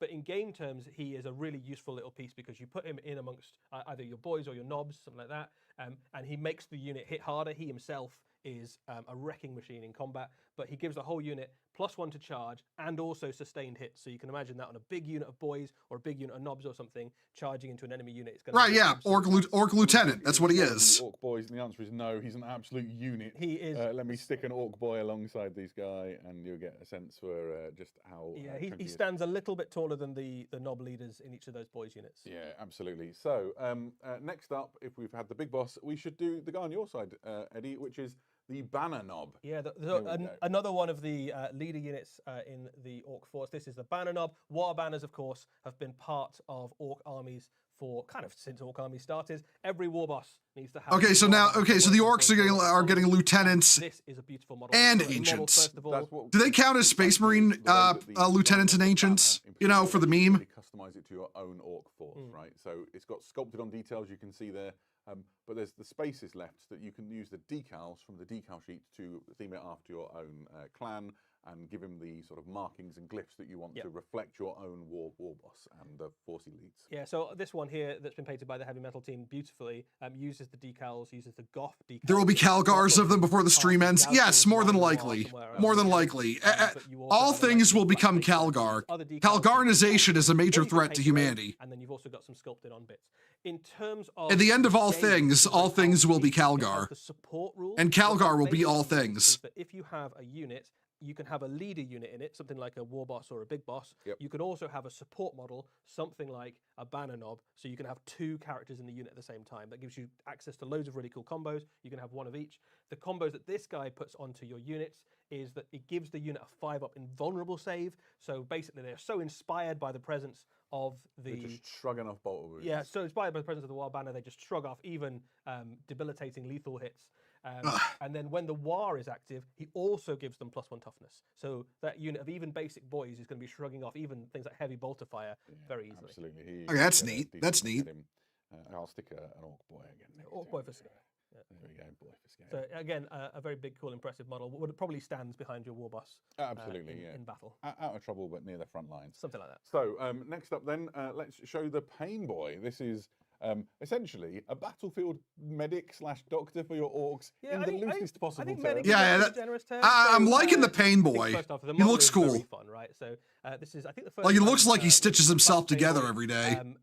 You can kind of see already from the model what he kind of does. He kind of mends your orcs if they get shot, reattaches arms and heads and things if they get blasted off. He comes with a Grot Orderly. This is the 11th Grot in the box. It's a really fun model. I think the Grot Orderly is one of my favourite things. Essentially, he's a token, really, for your force, isn't he? Because he has an ability to use him in the game. Yes, so in game terms, what the Pain Boy does, another support model, so again, a model you can put into a boy unit or a knob unit alongside something like a war boss or a big boss. He gives the unit Feel No Pain 5-up, incredibly good on your already very tough orcs.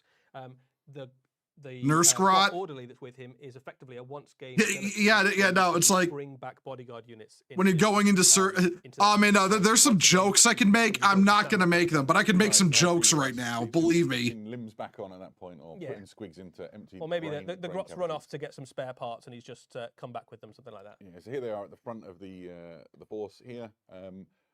Should we do orc for scale? Yeah, he's about the same size as the boy, maybe a little bit bigger. But he's not there for his bulk. He's there. Orcs don't man; they just make him less broke. Yeah, exactly. Got, a kind of Urti syringe, which is actually fairly solid in combat. It's only got 1 attack, but it does have anti-infantry and precision, which is pretty solid. So that's not bad. Kind of, so you pick on every now and again, you will kill something very valuable. Nice. So next up, and we've seen this guy already on WarhammerCommunity.com, but this is the Weird Boy. We saw him already. Miniature. It's so redolent of artwork. Imagine orc version of the medic from TF2. Well, Pain Boys are just the medic from TF2. They're there already. We also saw him in the cinematic trailer. He does exactly what you'd hope a Weird Boy does. The model is great. You just know like Mad Doc Grotznick is a fucking like severed orc head in his refrigerator, and every time he opens the refrigerator, it just says kill me. And Grotznick's just like later. They carry on working that way. The difference now is that you've got an amazing new plastic model. Absolutely. And there you see him at the front. I've done it with every other one. So orc for scale. There we go. Him stood next to a boy. No, I like. I'm not gonna lie. I like the new Weird Boy. I think it looks cool. It looks like it's like barely contained psychic bullshit. Sort of infantry things in this force is of course the leader of the orc throng. And here we have our war boss. That's a nice war boss. Worthy of leading the war. Yeah, it's a big model, this guy. So I think standing a little bit taller than even some of the current orc war bosses we've had in the past. This guy comes with a custom shooter and a custom chopper. And as you would imagine as well, he gives a bunch of buffs to his unit. They get +1 for their hit rolls. And he gets a bunch of extra rules when the war is active. One of the things worth calling out about this model's rules is at the moment when you take an orc war boss, a lot of the time people are putting power claws on them. It's all about power claw because you get extra strength and good AP, good damage. The custom chopper takes advantage of one of the new rules in the new edition of Warhammer 40,000, which is cleave. So cleave basically gives you blast, so extra attacks into big units, and it makes him very, very good at chopping through kind of medium level infantry, things like Space Marines, Chaos Space Marines, Necrons. Interesting. Stuff. So I think it makes the custom chopper a very appealing choice, even versus some of the very lethal weapons. Any new named orcs? No. Loving the orcs.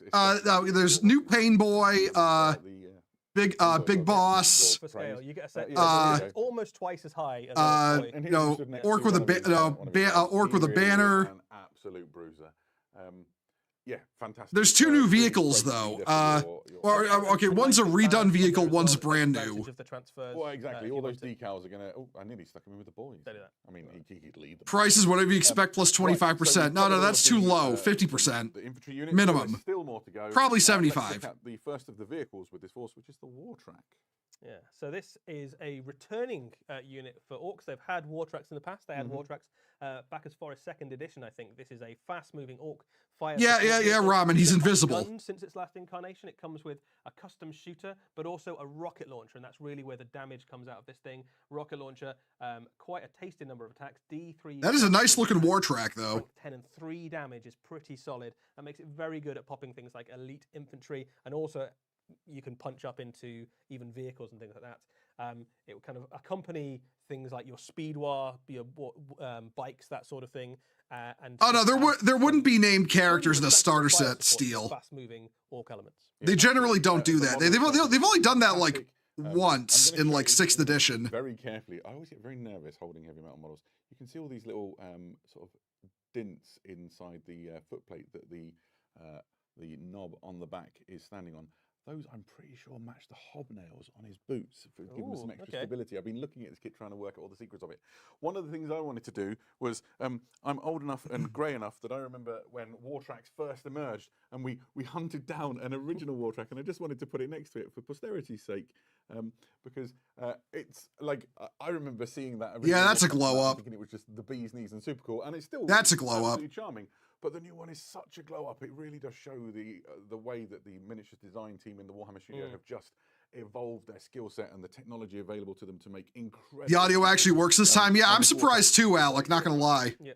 It's not the centerpiece of the Orc Throng, however. I'm going to carefully put it to the back.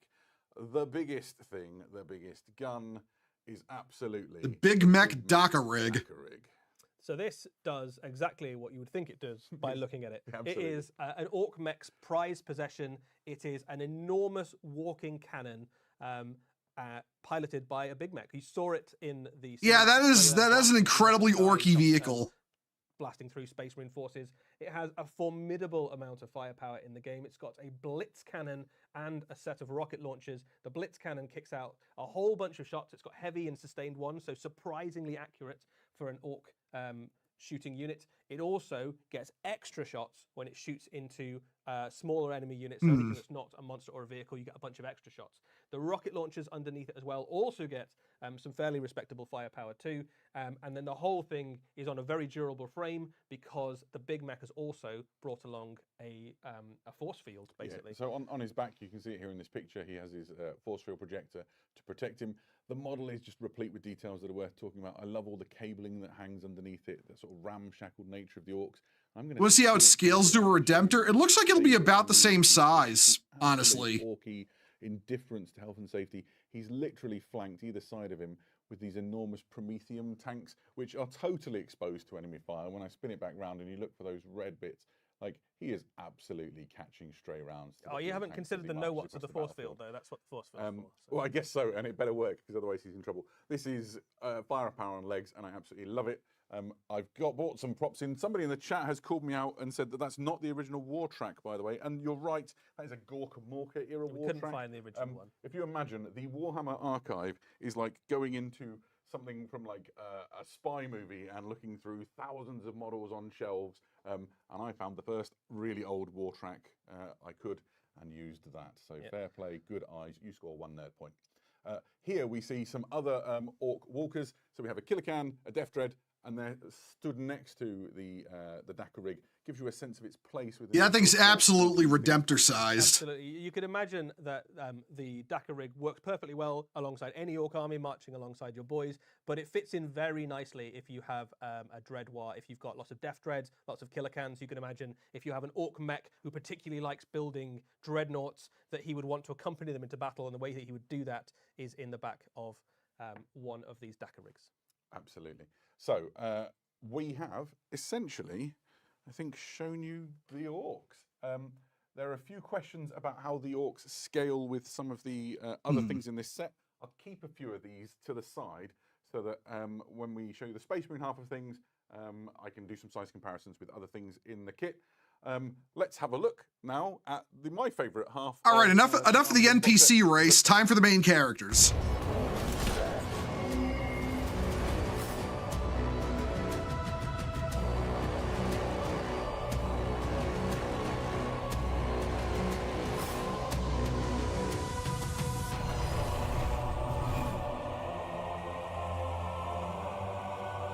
Oh, it's just an Eradicator squad. Okay.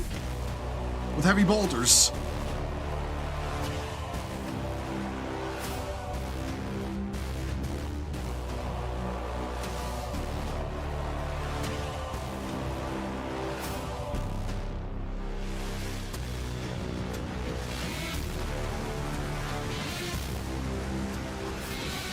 New land. Oh, it's just called the Land Speeder. Okay. It's got a Melta on it.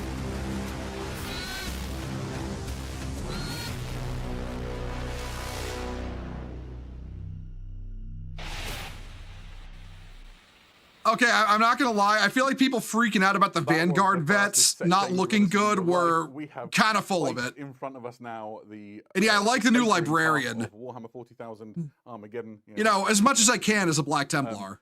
I am stoked. I absolutely love Space Marines. I've loved them for such a very long time, and this is a wonderful way to either add to an existing Space Marine army or kickstart a new one if you've always considered it and never made the plunge.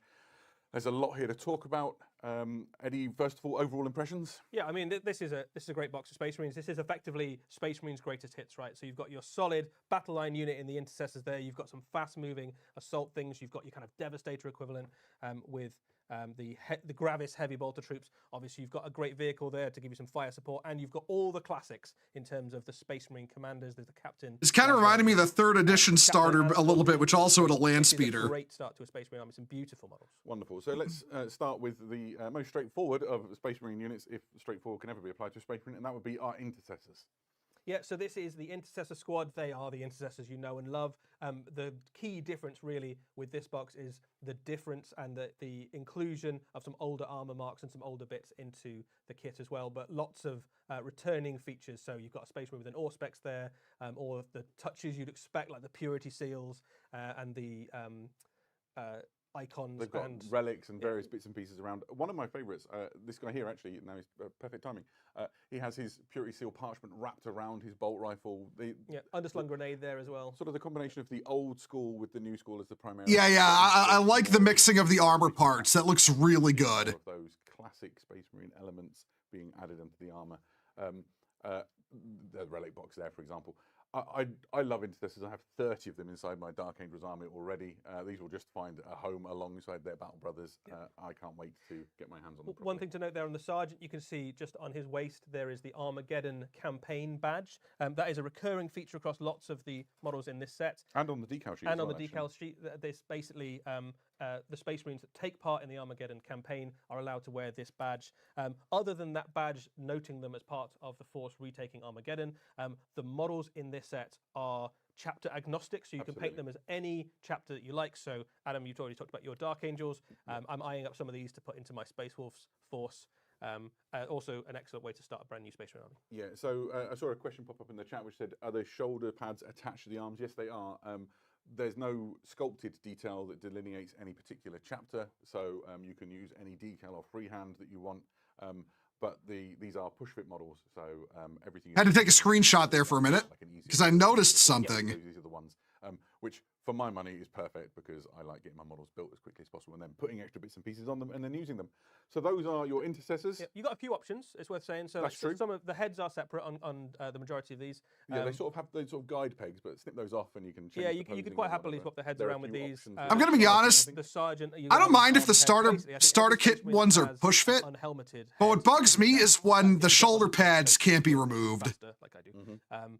What did I mayhaps notice? I will show you when they're done. There's a helmeted head in there as well. It also makes it very easy if you want to add in some flavorful pieces as well. If you've got some spare Black Templar bits or Space Wolf bits. So that's what I've been doing on the slide.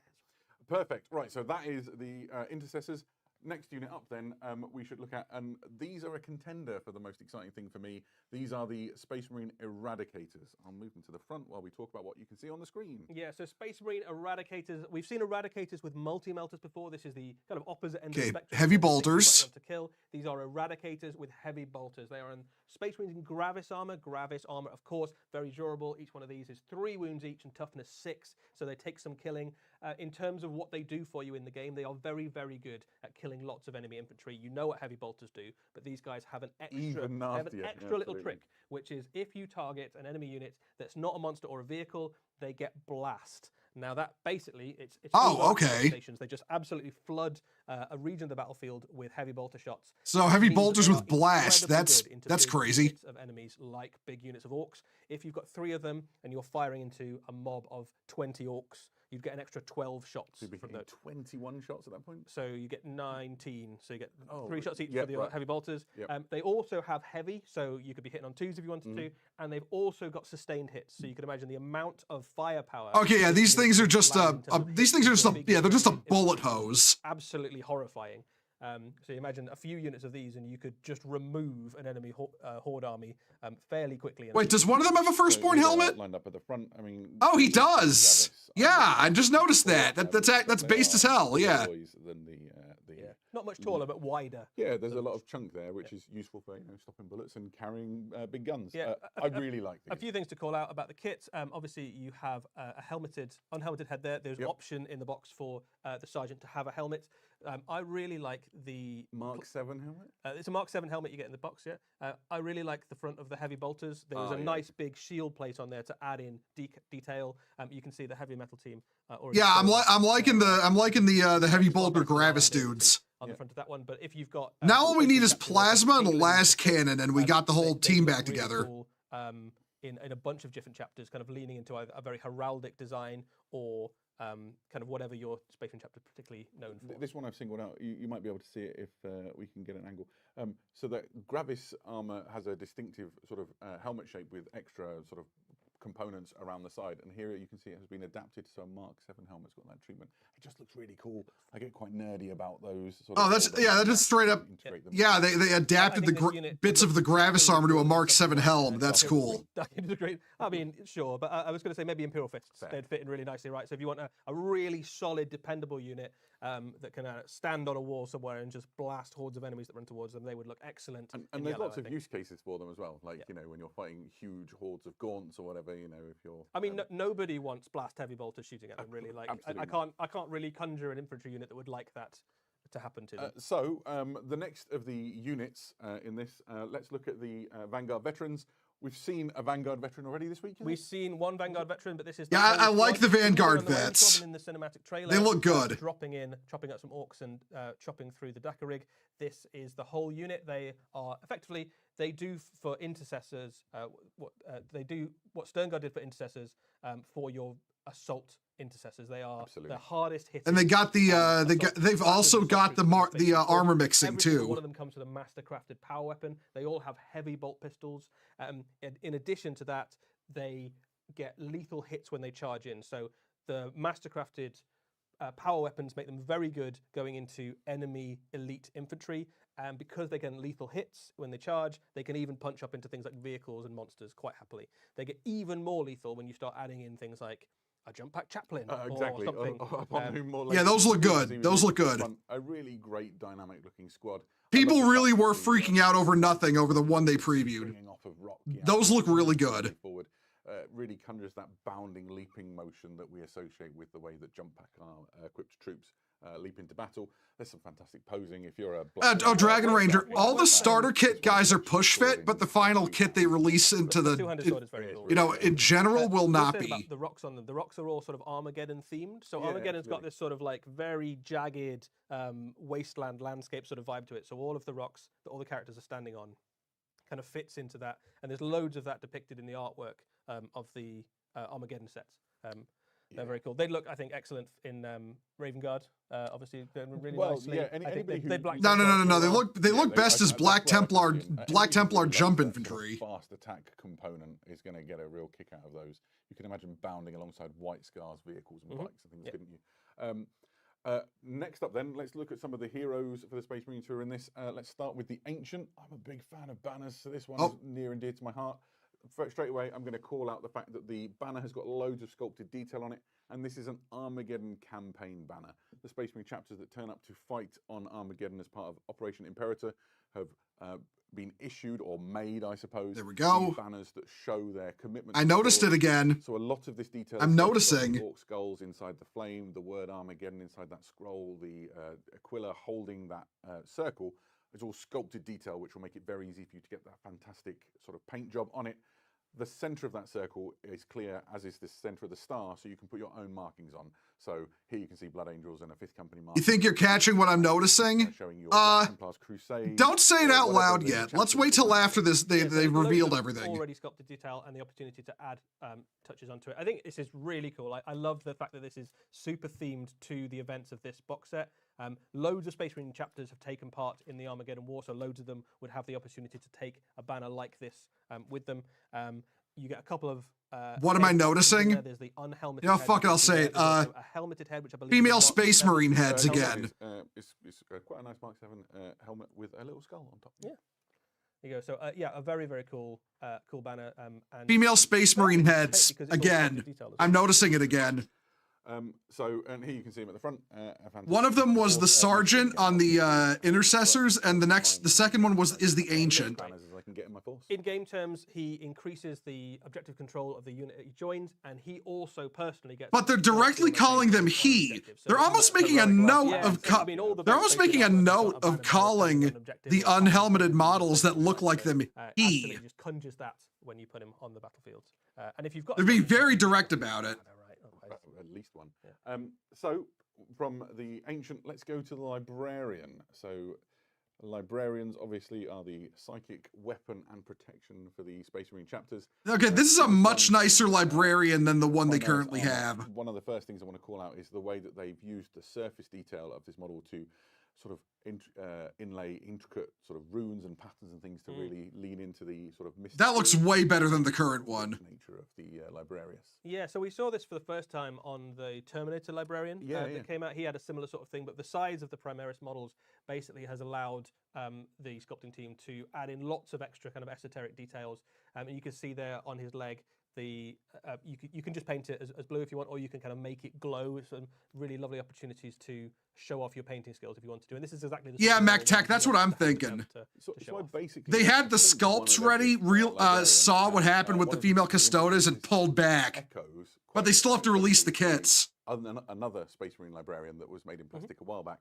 But this is kind of like his glow up. So I'm imagining this is the same guy having crossed the Rubicon. Yeah, that's a good idea. A nice thing about this is that he actually squares up in a really cool way with the Orc Weird Boy.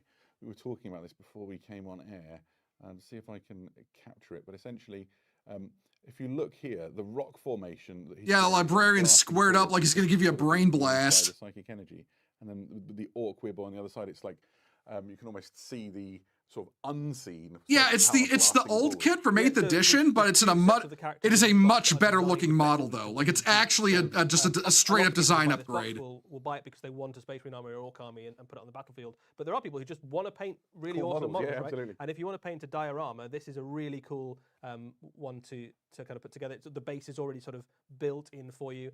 It's a really cool little face-off between those two characters. That the dynamism of the psychic powers is already evident in the way that they're posed. Somebody in the chat says he's a Blood Angel. Why can't we have a red armored one? And the answer for that is that all Librarians pretty much are painted in blue armor because the Librarians all wear blue armor, much like chaplains typically. Yeah, there's a couple of Blood Angels Librarians. I think Mephiston obviously doesn't play by the rule. He writes his own rules. Yeah, absolutely. He writes his own rules. But all the rest of the Blood Angels Librarians, since I mean, like the Firstborn old. Oh, okay. I think he would White Scar up particularly nicely. I think he'd make an excellent White Scars Librarian. Yeah, no doubt. So what's next? So the chaplain, the star of the cinematic trailer, without a doubt, absolutely lays waste to so many orcs. Is this? Yeah, the chaplain looks really nice. Like we've seen him already. You really feel like he keys into a Blood Angels theme, weren't you? Yeah, so all the models in this box set, all the Space Marines you can paint as any chapter, but I think there is something very Blood Angels about a chaplain with a jump pack. That is one of the iconic units of the Blood Angels. Lots of your Blood Angel units have jump packs. That's the way they like to fight. So having jump pack chaplains leading those, giving them extra bonuses is very useful. He looks very Blood Angel-y to me. He would Chaplain baller as ever. In a Dark Angel or a, Yeah, I'm gonna be honest. The original Primaris Chaplain, the only thing I really didn't like was his Crozius was too small. That's why I modeled mine to look different. He gives you the +1 to wound, so that's excellent on something like the Vanguard Veterans, also excellent on Assault Intercessors, something like that. This guy also does mortal wounds to enemy units in combat, so as well as making the unit better and having a very scary combat stat line, he also does a bunch of extra mortal wounds. So he's just a very scary. All right, I'm liking it. Yeah, 5 or 10. I'm liking it. I'm definitely gonna take use those in Black Templars on tabletop. Librarian come with a helmeted option. He does. Yes, he does. absolutely. A very cool helmeted option. I always worry it would interfere with my psychic powers. It has a psychic hood built into the helmet. I don't know if we have a picture of that, unfortunately, but there is I could rummage and try and find it on the frame. There we go. I'm not sure that the camera is going to be able to capture it in quite all of its glory. But you just have to trust me. It's a tiny little component on this frame. It has a psychic hood built in. But there we go. A tiddly little helmet with full psychic inlays and stuff. Okay, yeah, helmeted librarian. That's good. Bursting powers on the enemy. In game terms, the Librarian, we talk about him, but he's a great little addition to a Space Marine army. He gives you some feel no pain against psychic attacks, and he also gives you an invulnerable save for the unit he joins. So he makes your intercessors very durable. I do live in fear as I move the models around doing this of damaging an Evermount model. If they will hunt you down if you knock them over. It's done with love. Models are nice, not getting into 11th edition is just a me thing. No, I get that, dude. Selection is, of course, the Space Marine Captain. What a model. This is obviously the leader for the Force. Here he is with Relic Sword. I can't agree with his hairstyle, but I love the rest of the model. You'd expect to see I don't feel like I'd replace my existing captain, shield captain, with that, but I think this model it's a nice model. This is a really, really excellent Space Marine Captain model. It's not like we were short on excellent Space Marine Captain models, but I think this one might be the best yet. There are so many lovely details. There's lots of really cool heraldic opportunities to do fancy stuff with the color scheme. This model you might have recognized as the character that you see on the front of the Armageddon box. He's the guy standing loud and proud right in the middle of that fight against the Orcs, and you can see that the color scheme on this model matches exactly what you see on the front of that box, which is really cool.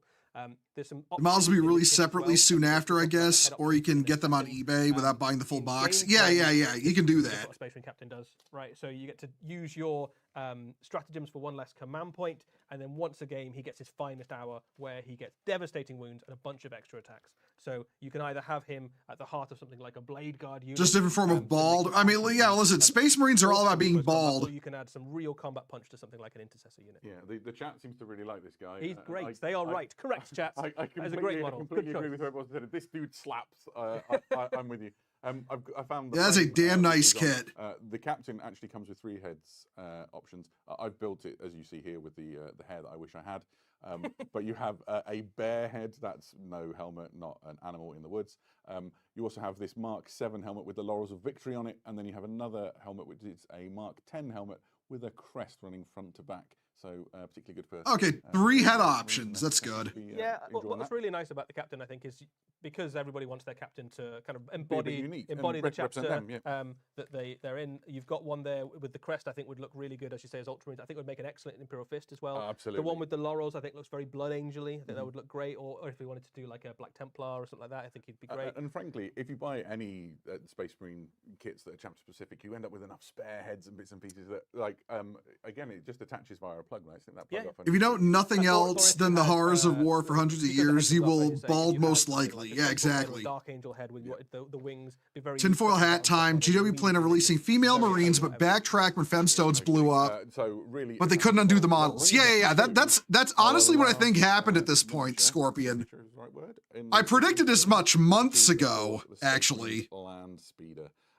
I'm really excited by this on a personal level. It fills a niche in my hobby life, which I'll explain later. But this is a reimagining of that classic Landspeeder chassis that we saw first years ago.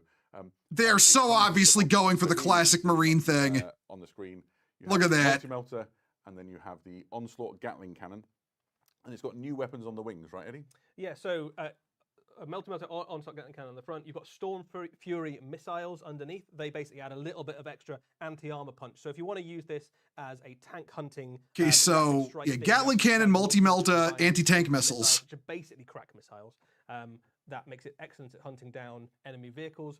You've also got the option, if instead of the underslung Gatling cannon, you wanted to have a heavy flamer, you can swap that out and make it a very... Oh, they got the old heavy flamer option too. Okay. So if you want to... Pretty good for overwatching for your guys as well. Yeah, excellent stuff at Overwatch. So you can zip around, you can flame stuff, you can melt stuff. You can use this to get right in the heart of the enemy army and just cause absolute chaos. It's also got a very cool little special rule, which is called Purgation Run. And basically what that allows you to do is after you've shot in your shooting phase, you can move this thing d6 inches. Now, if you play Warhammer 40,000 already, you'll know that is going to be an incredibly useful ability. Yeah, I know for a fact White Scars fans are going to eat this thing up. Safely, or you can use it to do things like move forward. No, just good generalist land speeder. Or flamers, and then move on and take their objectives. So that's a really useful little ability. This has a lot of firepower. I'm gonna say tussle. I'm not gonna lie. I think the idea is defeated. As well, while we're talking about it, I feel like if they were going to do it, they would have. This is where they would have done it. You know, it would have been when they released these new kits. This is when they would have done it. Rocky outcrop.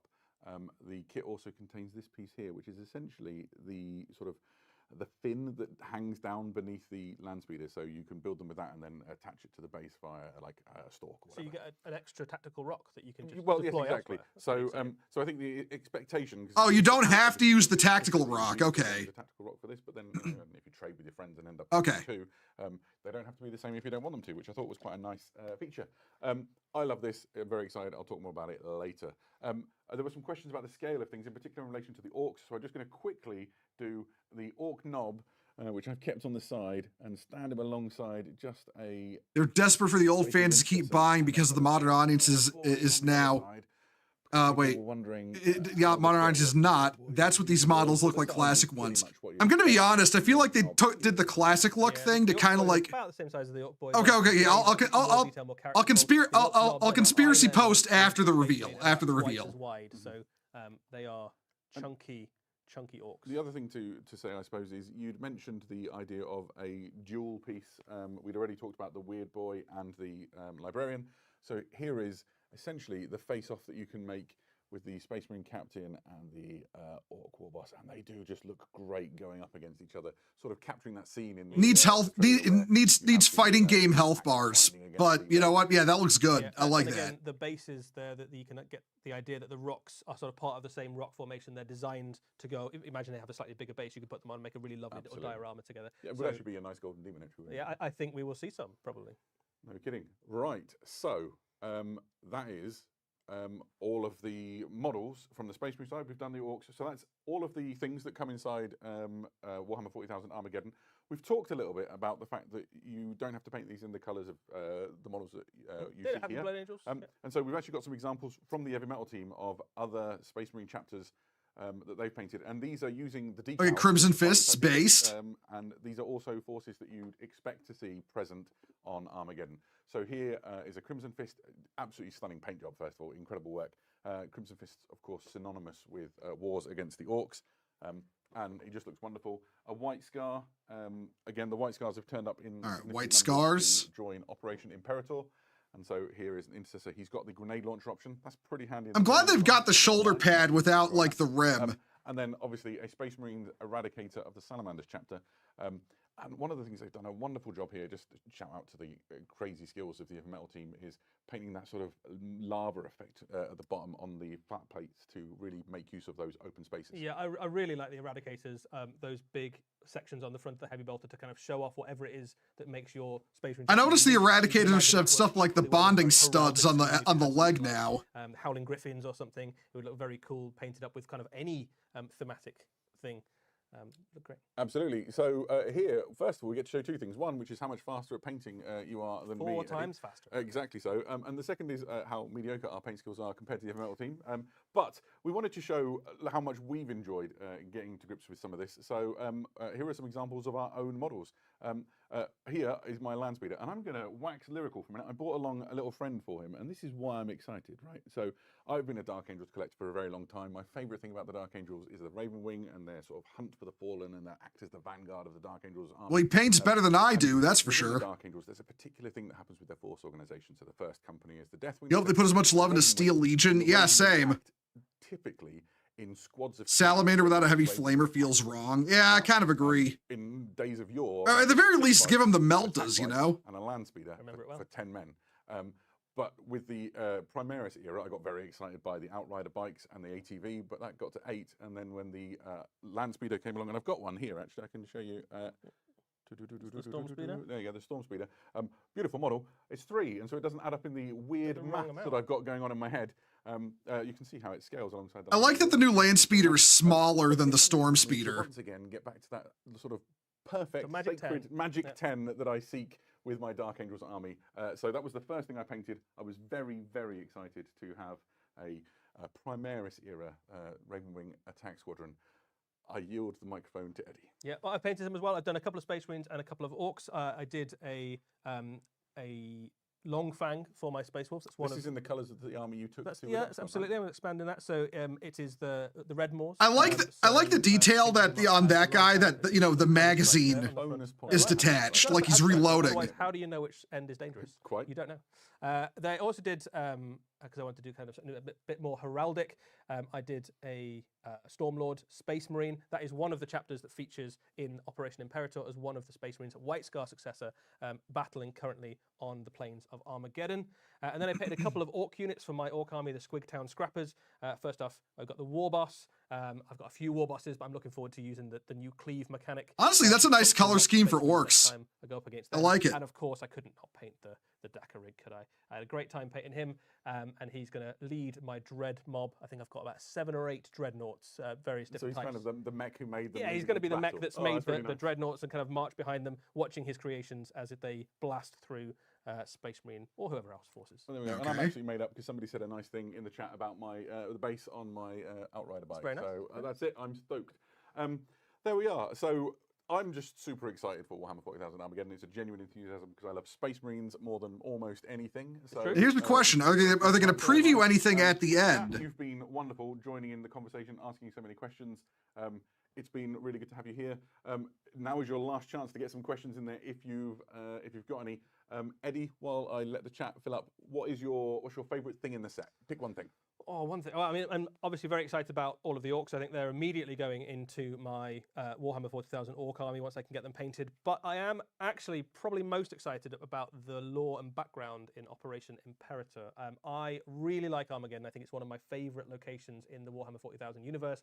I get very warm, fuzzy, nostalgic feelings thinking back to the original Wars for Armageddon that I got to play years back, and actually seeing the battlefield and the war zone of Armageddon, all the different hives and locations explored in super detail in an old. They need to make that lore book widely available because holy shit. It's absolutely wonderful. I've been loving it.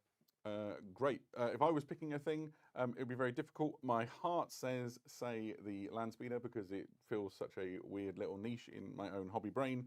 But my head says that the Dakar rig really steals the show. It's an just incredible piece of design work. I've been in the Warhammer hobby now for 36 years, and every now and again. Honestly, aside from the FOMO book and my personal feelings on Push Fit, you do like the box. Yeah, listen, the FOMO book is so unbelievably shitty. Like, that is so shitty. That is such a good idea you could sell on its own, and they just won't do it because fuck you, that's why. Questions that maybe we can cover off. The most prevalent one is any news on a release date, Eddie? So we're not going to tell you the exact release date today. We will say that it will be released in June. So by the end of June, you can have your Armageddon box in your hands and be building up. And JF what about Crusade? McCake Man, thank you for the 10 bits. The Femarines suck ass. I mean, yeah, but this current edition of Warhammer 40,000 okay, is making your game I will be going into that when this is over. I will be going into that when this is over. Injected into their very DNA now. Yep. And if you want to take it that extra level, well, you've got that Dominatus deck to sort of link your games together with a full campaign. It should be really exciting for you. Somebody said, where do we get our t-shirts from? Eddie and I got these t-shirts at Adepticon. We did, along with 1,000 other people in the room. Yeah, we got hosted these the t-shirts. preview. So if you want cool swag, then come to our events and get cool swag. That is exactly where I was going with that. Fuck you, give us your money. You know, listen, I'd love to have that book, but I'm not buying a FOMO box just for, just for a FOMO book. You know, somebody beat me. I've got more principles than that. Oh, somebody in the chat's also got the t-shirt. Well done, you. Right. We are about done, I think it is fair to say. Chat, you've been lovely. It's been so nice having you here joining us. Everybody in the room who's moved models around so carefully and with such speed, thank you for helping make this preview happen, for pushing all the buttons and making us look good. If you want more information about Warhammer 40,000 Armageddon, you want pictures, if you've been trying to screen grab and that's just not working for you, warhammercommunity.com has articles which cover all of the models that you've seen here in probably more detail than Eddie and I have rambled. They do actually also have some very lovely pictures of other miniatures and other paint schemes that we weren't able to show. So there you go. If you want to see the Space Marines painted up as salamanders or white scars or crimson fists, they've got some great shots. Fantastic. So all that remains is to say thank you, everybody. It's been lovely having you. That's the end of that. We'll see you again very soon. Okay. All right. We can mute that. We can turn my background music back on. So, you know what? I'm just gonna pause that there. One moment, everyone. I have to, okay, you know what we're gonna do? We're going to hide that for now. Lore nerds would kill for lore books like that. Yeah, well, I mean, it's Games Workshop. Like you really think they're gonna do the logical thing and make, sell the lore separate, and which would be, people would absolutely buy? Of course they're not gonna do that. That makes too much sense. Why would they try to make sense? It's Games Workshop.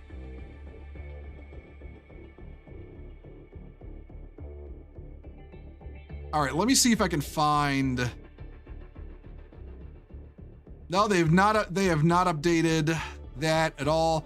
I need to find video of the Intercessors reveal.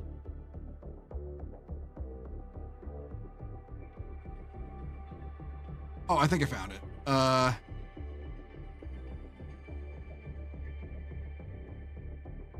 need to get a better picture of the. Okay, hold on.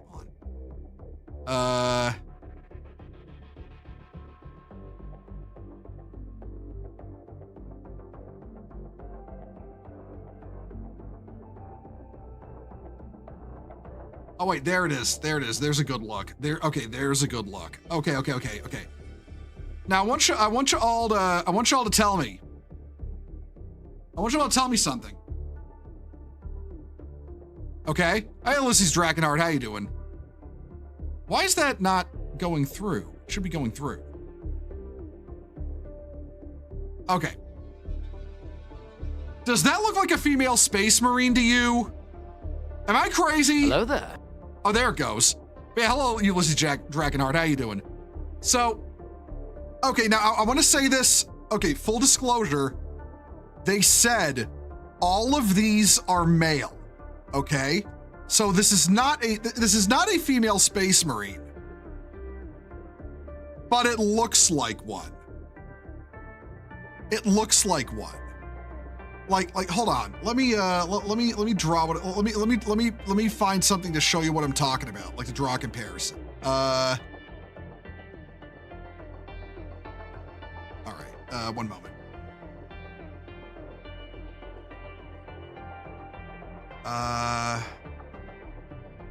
There it is.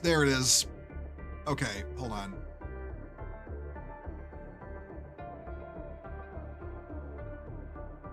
Do you see it now? Do you see it now? Do you see what I'm talking about?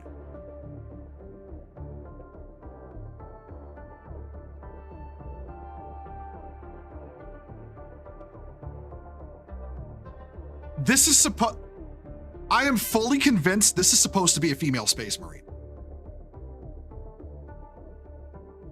It's clocking with me exactly the same way as when that set of heads released. It's clocking the same way for me as this Custodes mini does. But that's not all. Hold on. Let me find, because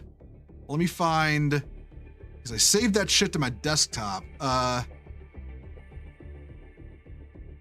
Right, all right, let me find this. Okay, I found it, all right.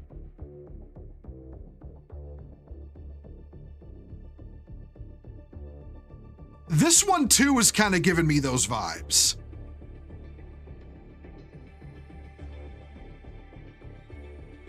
Gut feelings and pattern recognition don't lie. Exactly. It's a pattern I'm noticing, like, and I can't unnotice it now. This model and this model are meant to be female. I am fully convinced of that. They were meant to be female. Games Workshop was absolutely going to, okay. Back when that head kit came out, I conspiracy posted and said that Games Workshop is, probably made those heads to be female, saw the backlash, realized they could never sell it, and pulled back. I'm still convinced of that now. In fact, when I was in maximum doom posting mode, I was saying 11th edition would be where they launch female Space Marines.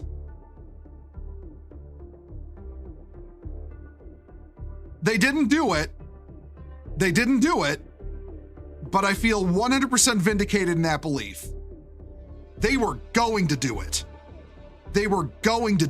And they stopped. But they made them. They made the models. They exist. But they decided just to say, they're men, guys. They're actually men. We're gonna aggressively refer to them as he through the whole stream. Pay no attention to the pattern recognition behind the curtain. I was 100% right on assuming they were gonna launch this shit in 11th edition, and they pulled back. They pulled back from it. That's a female Space Marine. This is a female Space Marine, and you wanna know why? They got that same weird, agendered look about them as this motherfucker. Like, it's supposed to be hyper masculine, but in a feminine way, I can't help but see it. Do I sound crazy? I probably sound crazy. Do I care? I don't care. Fucking sue me if you think I'm crazy. But I know that I see the patterns I'm looking at. I'm seeing the same thing I saw in those heads they released toward the end of 10. I'm seeing the same fucking thing, I'm seeing the same patterns repeating. Once is once is an accident, twice is a coincidence, 3 times is an enemy attack, okay? We're on the 3rd time now, but, the important thing is that they didn't do it. They didn't go through with it. They made the models and they pulled back. What would the 4th time be? The 4th time would be just having them actually come out. There's female Space Marines now. Like, if they just came out and said that. That would be the 4th time. But by the 4th time, if we're talking like in terms of my little analogy there, the 4th time would be, you hear the nuclear siren, and the nukes are flying, and it's too late to stop it. And you're about to go up in a white hot flash of nuclear fire. How long till they try it again? I don't think they'll try it again. I think they got, I think they got shocked into the realization of where the culture was going. And I feel like I feel like with the female Custodes thing, I was saying this earlier, I feel like they tried to brute force it, Like, they were like, okay, we already released a bit of lore about it, but we didn't for Space Marines. Just say the Space Marines are male, try to hope people don't notice, release the female Custodes, maybe it'll work, And then it didn't work. It flopped.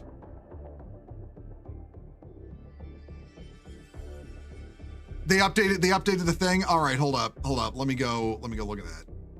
Let me go check that out.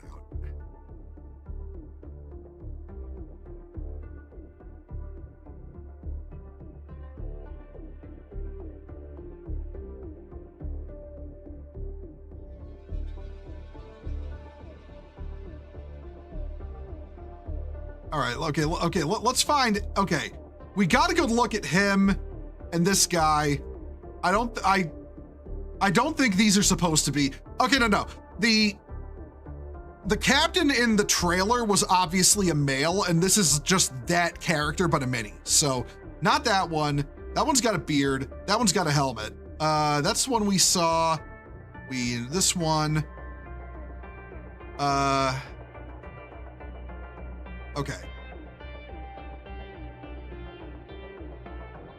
Okay. I feel like in this lighting, compared to this lighting, this one doesn't look like a male. This one doesn't look like a female. But in this lighting, I was pretty convinced. But this one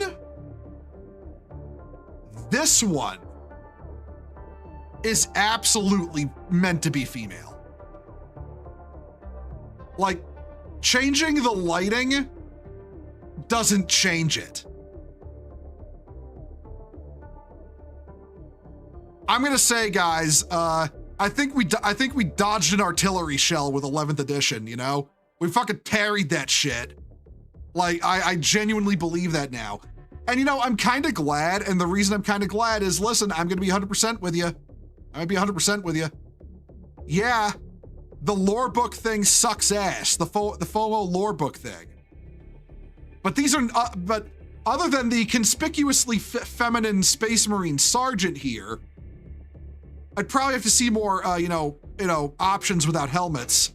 But these are good kits. I like these. These are good looking. They're good looking kits, like objectively, you know?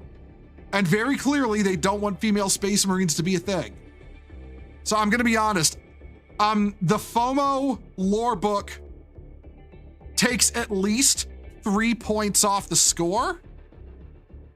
Otherwise, this is a 7 out of 10 starter box. If not for the lore book being FOMO, it would have been a 10 out of 10. But this right here, this lore book being FOMO, killed its perfect score. That is so unbelievably shitty, and it kind of brings it down a lot. I'm not okay, the kits are good. I'm hyped about the rules. I like the fact they're doing the campaign deck thing. That's a good idea, right? I like the compact core rule book. That's a good idea. The lore book, the Operation Imperator lore book, being FOMO, is so unbelievably shitty. Like, why? Why would you do that? Do you know how much money you could make selling it separate? You could make a ton of money selling it separate. They should do that. But no, it's a FOMO item. I know I'm focusing on it. I'm hyper focusing on it. I don't care. Because despite how good all these minis are, despite, you know, the nice compact core rulebook and, you know, the campaign cards, which are good ideas, this brings it down for me. The rulebook being FOMO. Oh, thank you, Evan Rogers, for the $2 super chat. He kinda has that dehydrated British villain look. Dehydrated British villain look. Which one? Which model are we talking? Evan, which model are we talking about? Just so I know what to look for.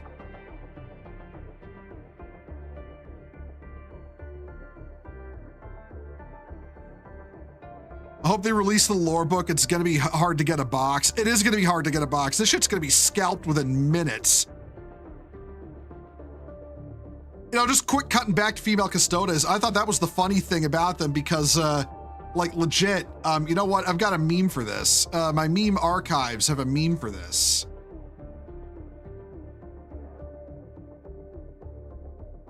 Let's...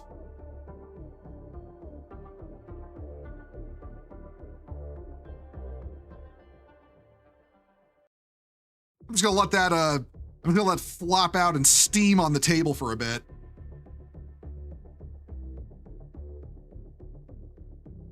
The Sarge. Oh, okay, yeah, the Sarge. Okay, a little bit, but I don't know. My pattern recognition keeps seeing like that's meant to be a female Space Marine. I can't unsee it at this point. Didn't they do this with 500 Worlds campaign book for the Ultramarines? No, because that's not a FOMO item, Cake Man. That's not a FOMO item. You can still buy that. You can still buy the 500 Worlds, and it's gonna be for sale for a while, because because they're designing the new campaign books that they've been releasing at the end of 10th are fully compatible with 11. So they're going to keep releasing those. So you're going to be able to get the 500 Worlds books for a while. Like, so that's not a FOMO item. But this Operation Imperator lore book is only going to exist in the starter box for 11th. For as many as they print. So, yeah. I'm not cool with that. I'm not cool with that. Lore books for major events like this should not be FOMO items. They shouldn't be. People give a fuck about the lore a lot. The lore is arguably more popular than the actual tabletop game. So, yeah. This shit should not be a FOMO item. I know, like I said, I know I'm obsessing and hyper-focusing, but it's like, I can't help but do it because, yeah, this should not be a FOMO item. This ruins the box. This straight up ruins the box. Brought its perfect score down significantly. In fact, no, I'm knocking an extra point off. I'm redoing my score. I'm knocking an extra point off. 6 out of 10 box just because of the FOMO lore book. You love the lore, it's a shame, really? It really is a shame. I see what you're saying, but also it could also be a dude, remember the Sly Marbo Sisters of Battle? Like, okay, but I'm not gonna lie, the Sisters of Battle kind of proved my point, right? They proved my point and what I'm trying to say, all right? Like, hold on. Let me bring up the GW Online store. The Sisters of Battle minis prove my point on this, about what I'm trying to say about those minis, because, like, where's the OG Sisters kit with the really manly face? Dominions, Novitiate, just the Battle Sister Squad.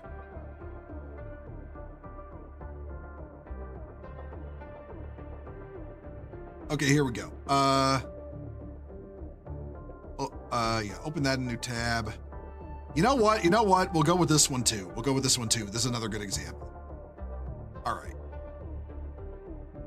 Like let's zoom in on, as best we can. These are kind of low. This is gonna be kind of low res zoomed in. Like let's look at this girl. The girl on all the way on the left, with the reliquary and the pistol. Like look at her, and then look at him, right? Like, or look at her, and then look at him. Okay? Like, very clearly supposed to be, like, they're supposed to be women, but they're kind of like painting them in a way to make them look like, hard-edged and grizzled, I get the same feeling looking at these faces that I do looking at this face. It's supposed to be a hard-edged, grizzled woman, but with like an overly muscular face, I get that feeling from this face. I get that feeling from it. Hold on, let's go back to the store. Shit. I didn't close out the store page, did I? I did. I'm stupid. Hold on.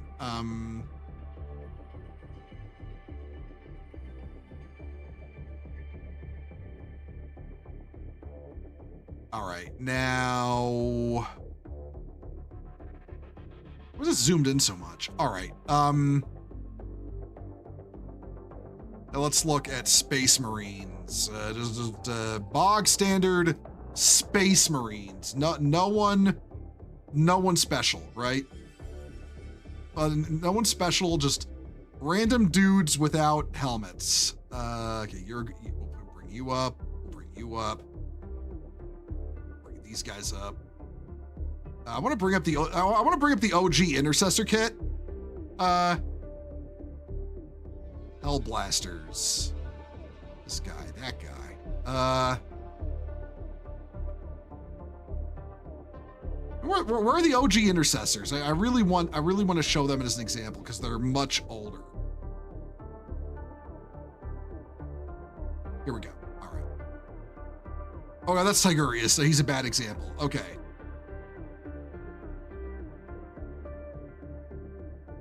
Eliminators.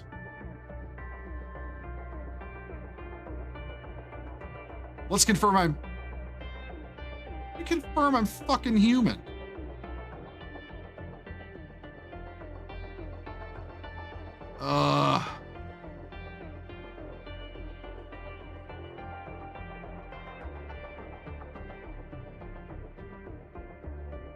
Bring him up, and then I'm gonna have to put, okay. All right, now let's close all these, and we'll start looking at what I mean. Like, okay. Now look at how they do the male faces, okay? The ones we know 100% are males. Look at how they paint them differently with the very harsh shading, all right? Like, look at him. Look at this guy, like this guy. The sergeant right here. Like, look at him. Or the sergeant of this squad. This captain here. What's this guy? Yeah, this Terminator. Like, this is one that actually, like some people thought, oh, they're supposed to be Asian heads. This is an Asian dude, all right? But this is a guy. And you can very clearly see by like the facial structure, like the facial structure alone gives away that it's a guy. Or this guy, this sergeant, the guy next to him, very obviously supposed to be male. Now compare it to this. See? The facial structure alone gives it away. Like the face isn't really square. It's kind of like ovular. Like there's more of an ovular shape to it that's only really broken up by the musculature, It looks more feminine. Yeah, exactly. That's what I'm pointing out. It's a feminine looking face. This is a female Space Marine, or it was supposed to be, and then they decided just not to make it happen. And it's very obvious when you compare it to objectively male Space Marine heads. So I'm not crazy. It's an actual pattern people are noticing. That said, thank God they pulled back. That would have, I'm not gonna joke. I'm not understating this. I'm not understating this in any way. If they had released this as female, instead of trying to sweep it under the rug, it would have killed Warhammer as a brand. The brand would have died. The brand would have just died. 40K, Age of Sigmar, Old World, it would have just died. 40K is the linchpin franchise of Games Workshop. If 40K flops, Games Workshop dies. This would have killed the company.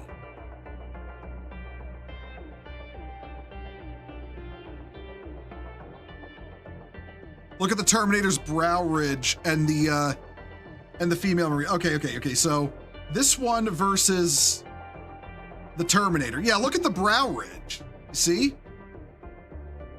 Look at the difference.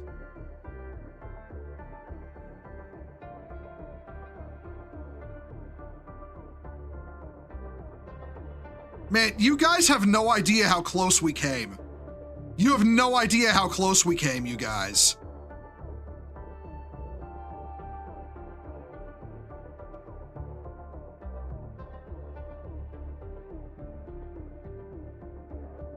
Like, oh man.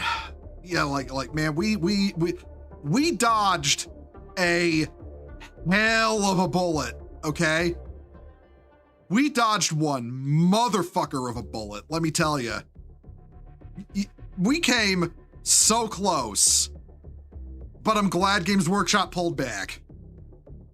You think they don't have the critical mass of lemmings that would eat up a female marine release anyway? Absolutely not. Absolutely not. The people who buy Space Marines on the contingent of them being all male because they're invested in the lore. If the Space Marine line flops, Warhammer 40K flops. Dodged an RPG rocket. We dodged a fucking Earthshaker round. Like I said, that Earthshaker round was coming in and we fucking parried that shit, you know? Parried that shit with a shield.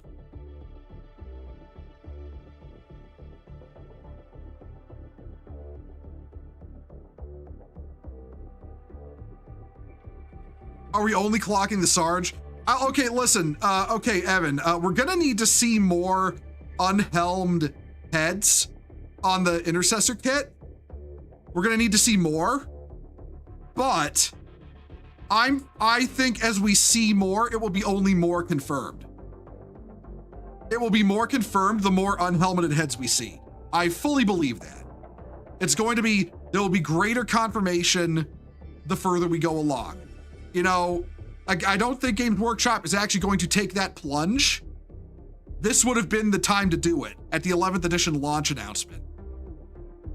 I don't think they're going to take that plunge. I think they realize how suicidal it would be, but I think they were absolutely planning it when they were designing these, you know, newer Space Marine stuff, end of 10th into 11th, and they pulled back. I would imagine largely because of the female Custodes disaster. You don't think comp whales particularly care? Well, that's the thing though. The fact they're pivoting back onto, back toward casual players with 11th edition is a clear sign they realize that the comp whales are a dying market that they cannot rely on going forward into the foreseeable future. And that's a true fact. You cannot build your revenue off whales. Whales are fickle. Whales are the easiest to make quit. Because they're so invested, they're the easiest to make mad. Games Workshop cannot build a future off tournament whales. They can't rely on that. They have to rely on the people with a long-term investment in Warhammer, and not just in the competitive scene. We're talking the people who buy the lore books, read the novels, play the video games because they love the experience. They need to build the future of Warhammer off of that. That's true of any franchise. And setting off a fucking nuclear bomb on the foundational faction of Warhammer 40K, that would be female Marines, would kick the chair out from under Games Workshop who put the noose around their neck. It would be the death of the company. And people have been saying this for a long time.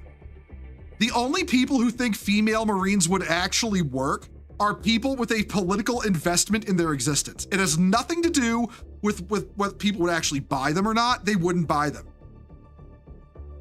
They wouldn't buy them. And the other thing too, as well, these kits are not new loadouts. They're the old Intercessor loadouts. They have no appeal to tournament whales who already have like 5 or 6 Intercessor kits.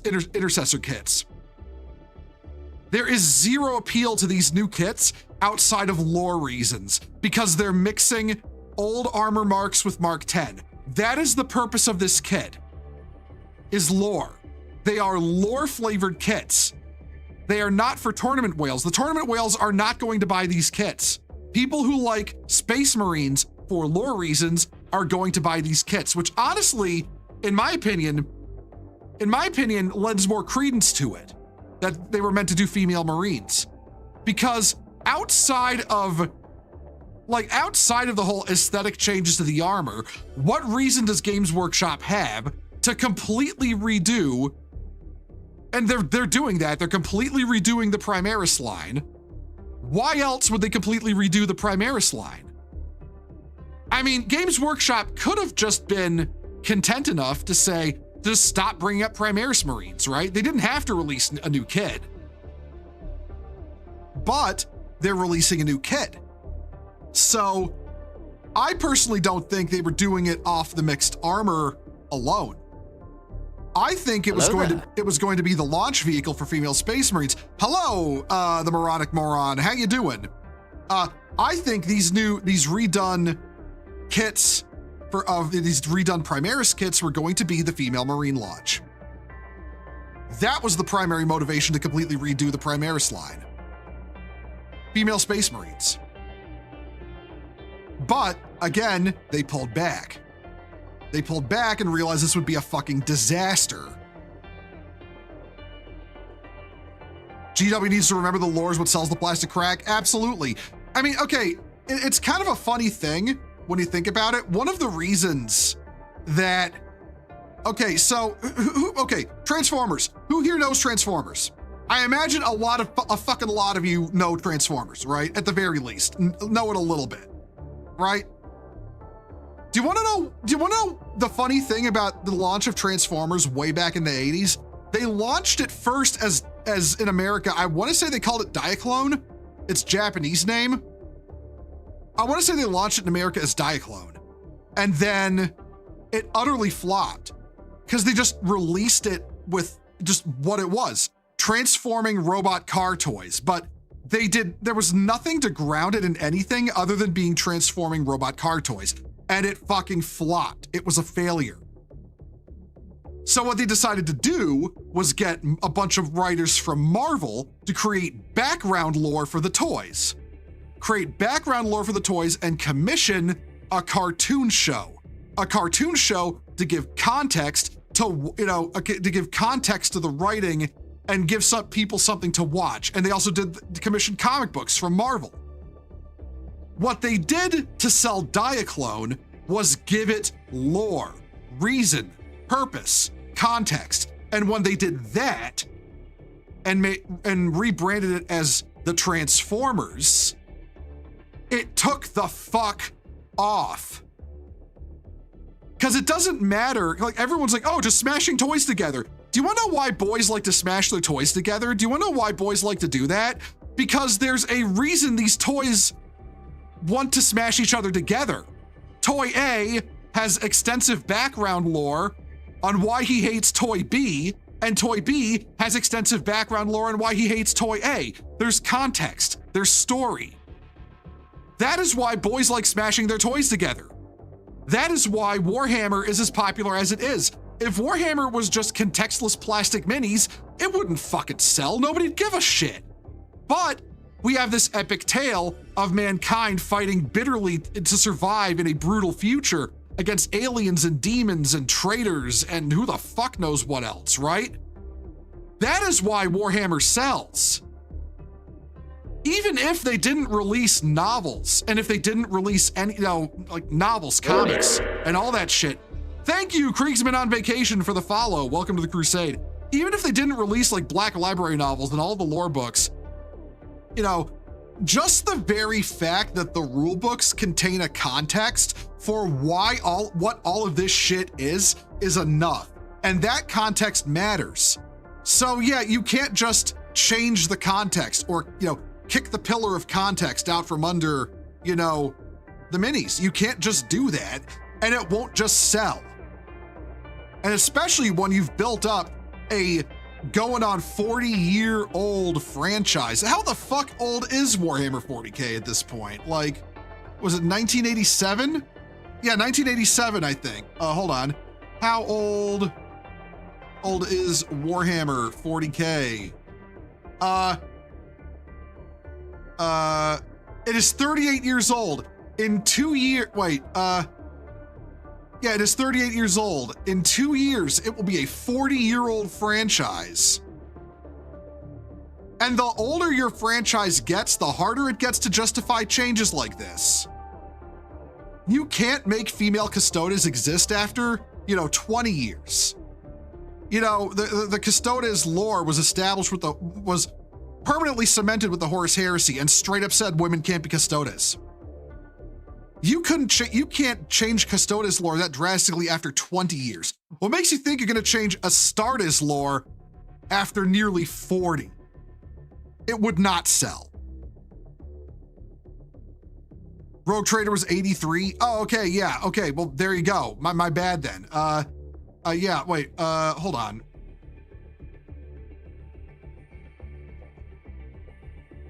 $40K first edition release. Oh yeah, no, it was 87. Yeah, Warhammer 40,000 Rogue Trader was 87. It is, yeah, almost 40 years.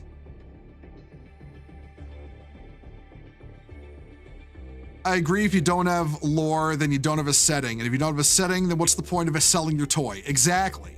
Exactly. That's the lesson toy manufacturers learned in the 80s. You need story and character to sell the toys.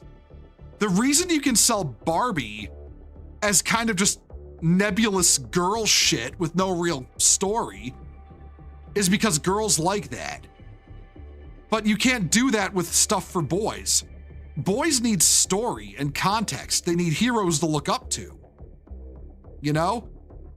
That's why the lesson in the 80s is if you want to sell boys these big toy lines, you got to give them a reason why the toys exist, like what they are, what they do, where, when, and why. That was the big lesson toy manufacturers learned in the 80s, to the tune of billions of dollars to this day. And in 10 years, damn near destroyed all of it because they tried turning boy franchises into girl franchises and learned, guess what? The girls aren't interested anyway because girls are interested in different shit than boys. The modern audience never showed up, and now you turned all the boys away. So they don't want to buy your shit anymore, and now Star Wars rots on shelves during the Christmas season. And the franchise is basically sputtering its last breaths because Mandalorian and Grogu is going to flop, no one's watching the mall show, and probably fucking Rogue Squadron movie is gonna flop too. So yeah, a lot of franchises for boys learned a very harsh lesson this past decade, and it looks like Games Workshop, just as they were late to getting to wokeness, is realizing, oh hey, oh god guys, this could fucking kill us, and are pulling back because they stopped the female Marines last second. Did GW do something really retarded or just regular stupid? They barely avoided doing something retarded. One of the unhelmeted one of the unhelmeted Marines in the new Intercessor kit, because they're redoing the Intercessor kit for 11th edition, looks like a woman. But they very explicitly during the live stream called the Mini a male. And we think they, thank you again, Evan Rogers, for the $5 super chat. The toy becomes the girl, whereas with boys, the boy becomes the toy. Yeah, exactly. There's been whole psychological studies on this. Like, there's been whole psychological studies where if you give a girl a toy meant for a boy, they don't engross themselves in the story and the context the way the boy does. They have Batman drinking tea with Barbie. Meanwhile, if you give a boy a girl's toy, the boy tries to contextualize why she's there and how she fits in. There are whole studies on this, whole fucking psychological studies on this shit. You actually watch the mall show and it's okay, I guess. Oh no, the mall show is such a fucking rug pull because it is once again about the new woke girl boss insert, and Darth Maul is just kind of the guest star in the show. It's more about the Twi'lek Jedi girl, Padawan girl who survived Order 66 than it is about Darth Maul.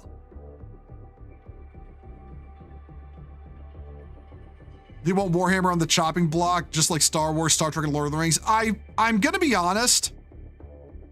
I think what we're seeing with, like, say, the female Custodes is, you know, design and release inertia rather than Games Workshop completely kowtowing to wokeness. I think that might be what we're seeing. And I was saying this before, like, I mentioned this to the Pontius and he agreed on it. If female Custodes stay a part of, like, published material by 12th edition or the next edition of Horus Heresy, he said he would be shocked. And personally, I would be shocked too, because I was the one who said it first. I said, you know, if female Custodes are still around by 12th, that'll be shocking. If they're female Custodes in the 11th edition Custodes Codex, I'll be a little surprised. But if they're around by 12th, I'll be shocked.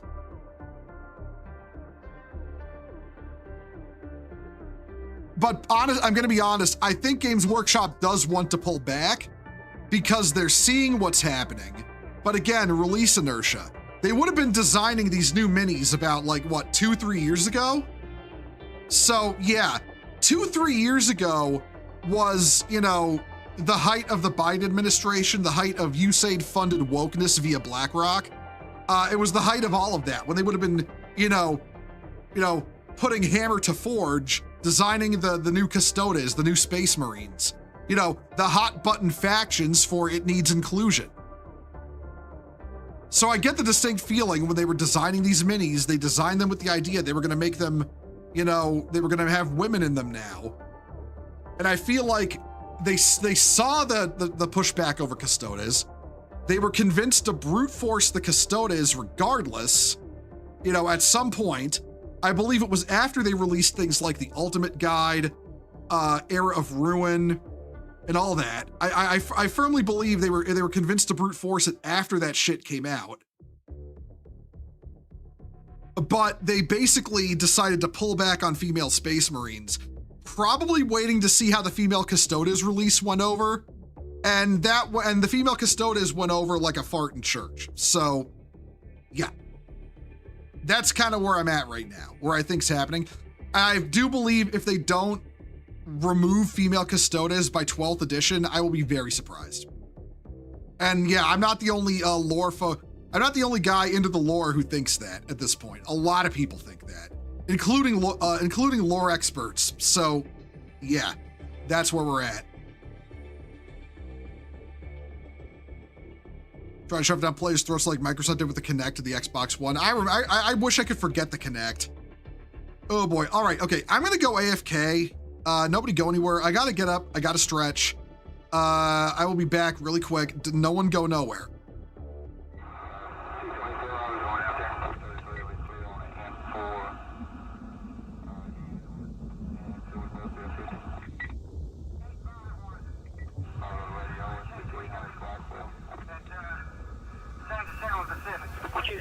Yes, clear. Loud and clear. Pacific. 4423 live. We'll get the mobile station. On the cut. C7? Yes, ma'am. We'll be clear, and 233 will be clear on the N4 E Edward, and so we'll both be a 50.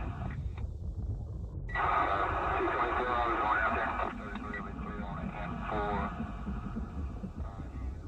and so we'll both be a 50.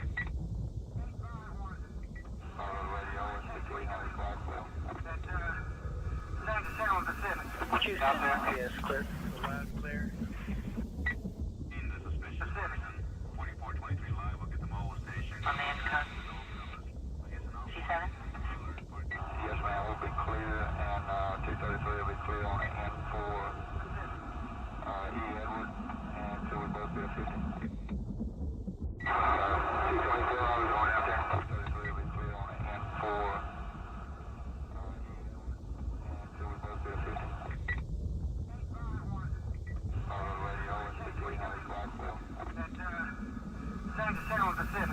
Out there, yes, clear. Loud and clear. In the suspicion. Pacific. 4423 live, we'll get the mobile station. On the cut. C7?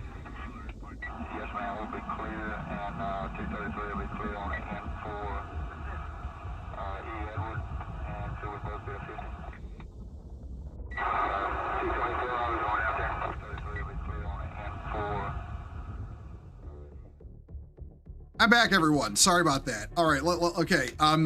There is zero chance to revert any ad women, made gay, etc. Bobby will forever be gay. The Force and Custodes will be female, and D&D, ODCS are no longer, orcs are no longer evil.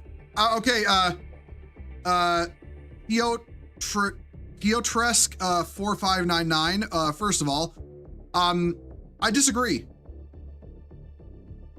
I disagree completely. The Force is female is already ditched. They've already ditched that. They ditched that before Kathleen Kennedy left the company. Bobby from X-Men, Iceman, is exactly one continuity reboot away from being straight.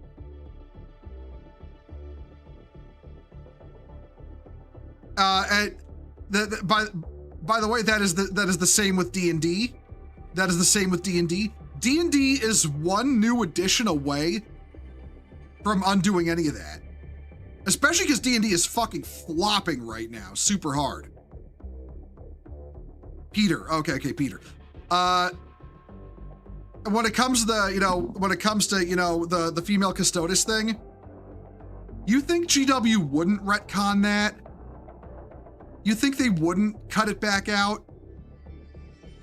Really? You really think Games Workshop literally resurrected a whole ass Xenos faction from the dead in 9th edition, and you think they wouldn't just stop mentioning female Custodes and then being like, oh, it never happened? Here's one for you. Look up Psychic Awakening on the Warhammer community website. All the articles about the releases for Psychic Awakening are deleted. There are no more Psychic Awakening articles on the GW website. They realized Psychic Awakening was a stinker and deleted all the articles.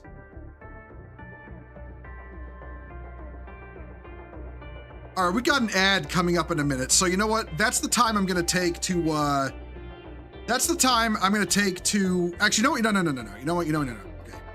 Snooze the ad. Yeah, snooze the ad. Okay, you know what? Yeah, but I'm serious though when I say it.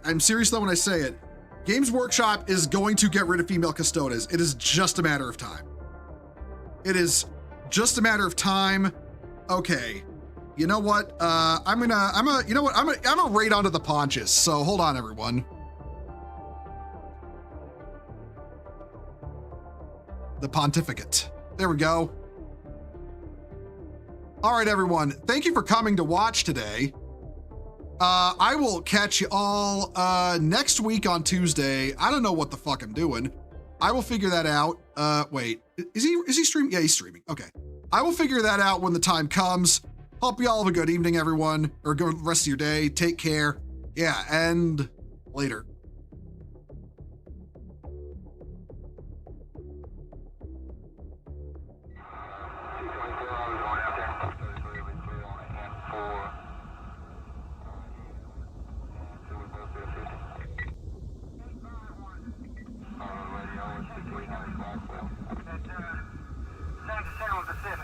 Out there, yes, clear.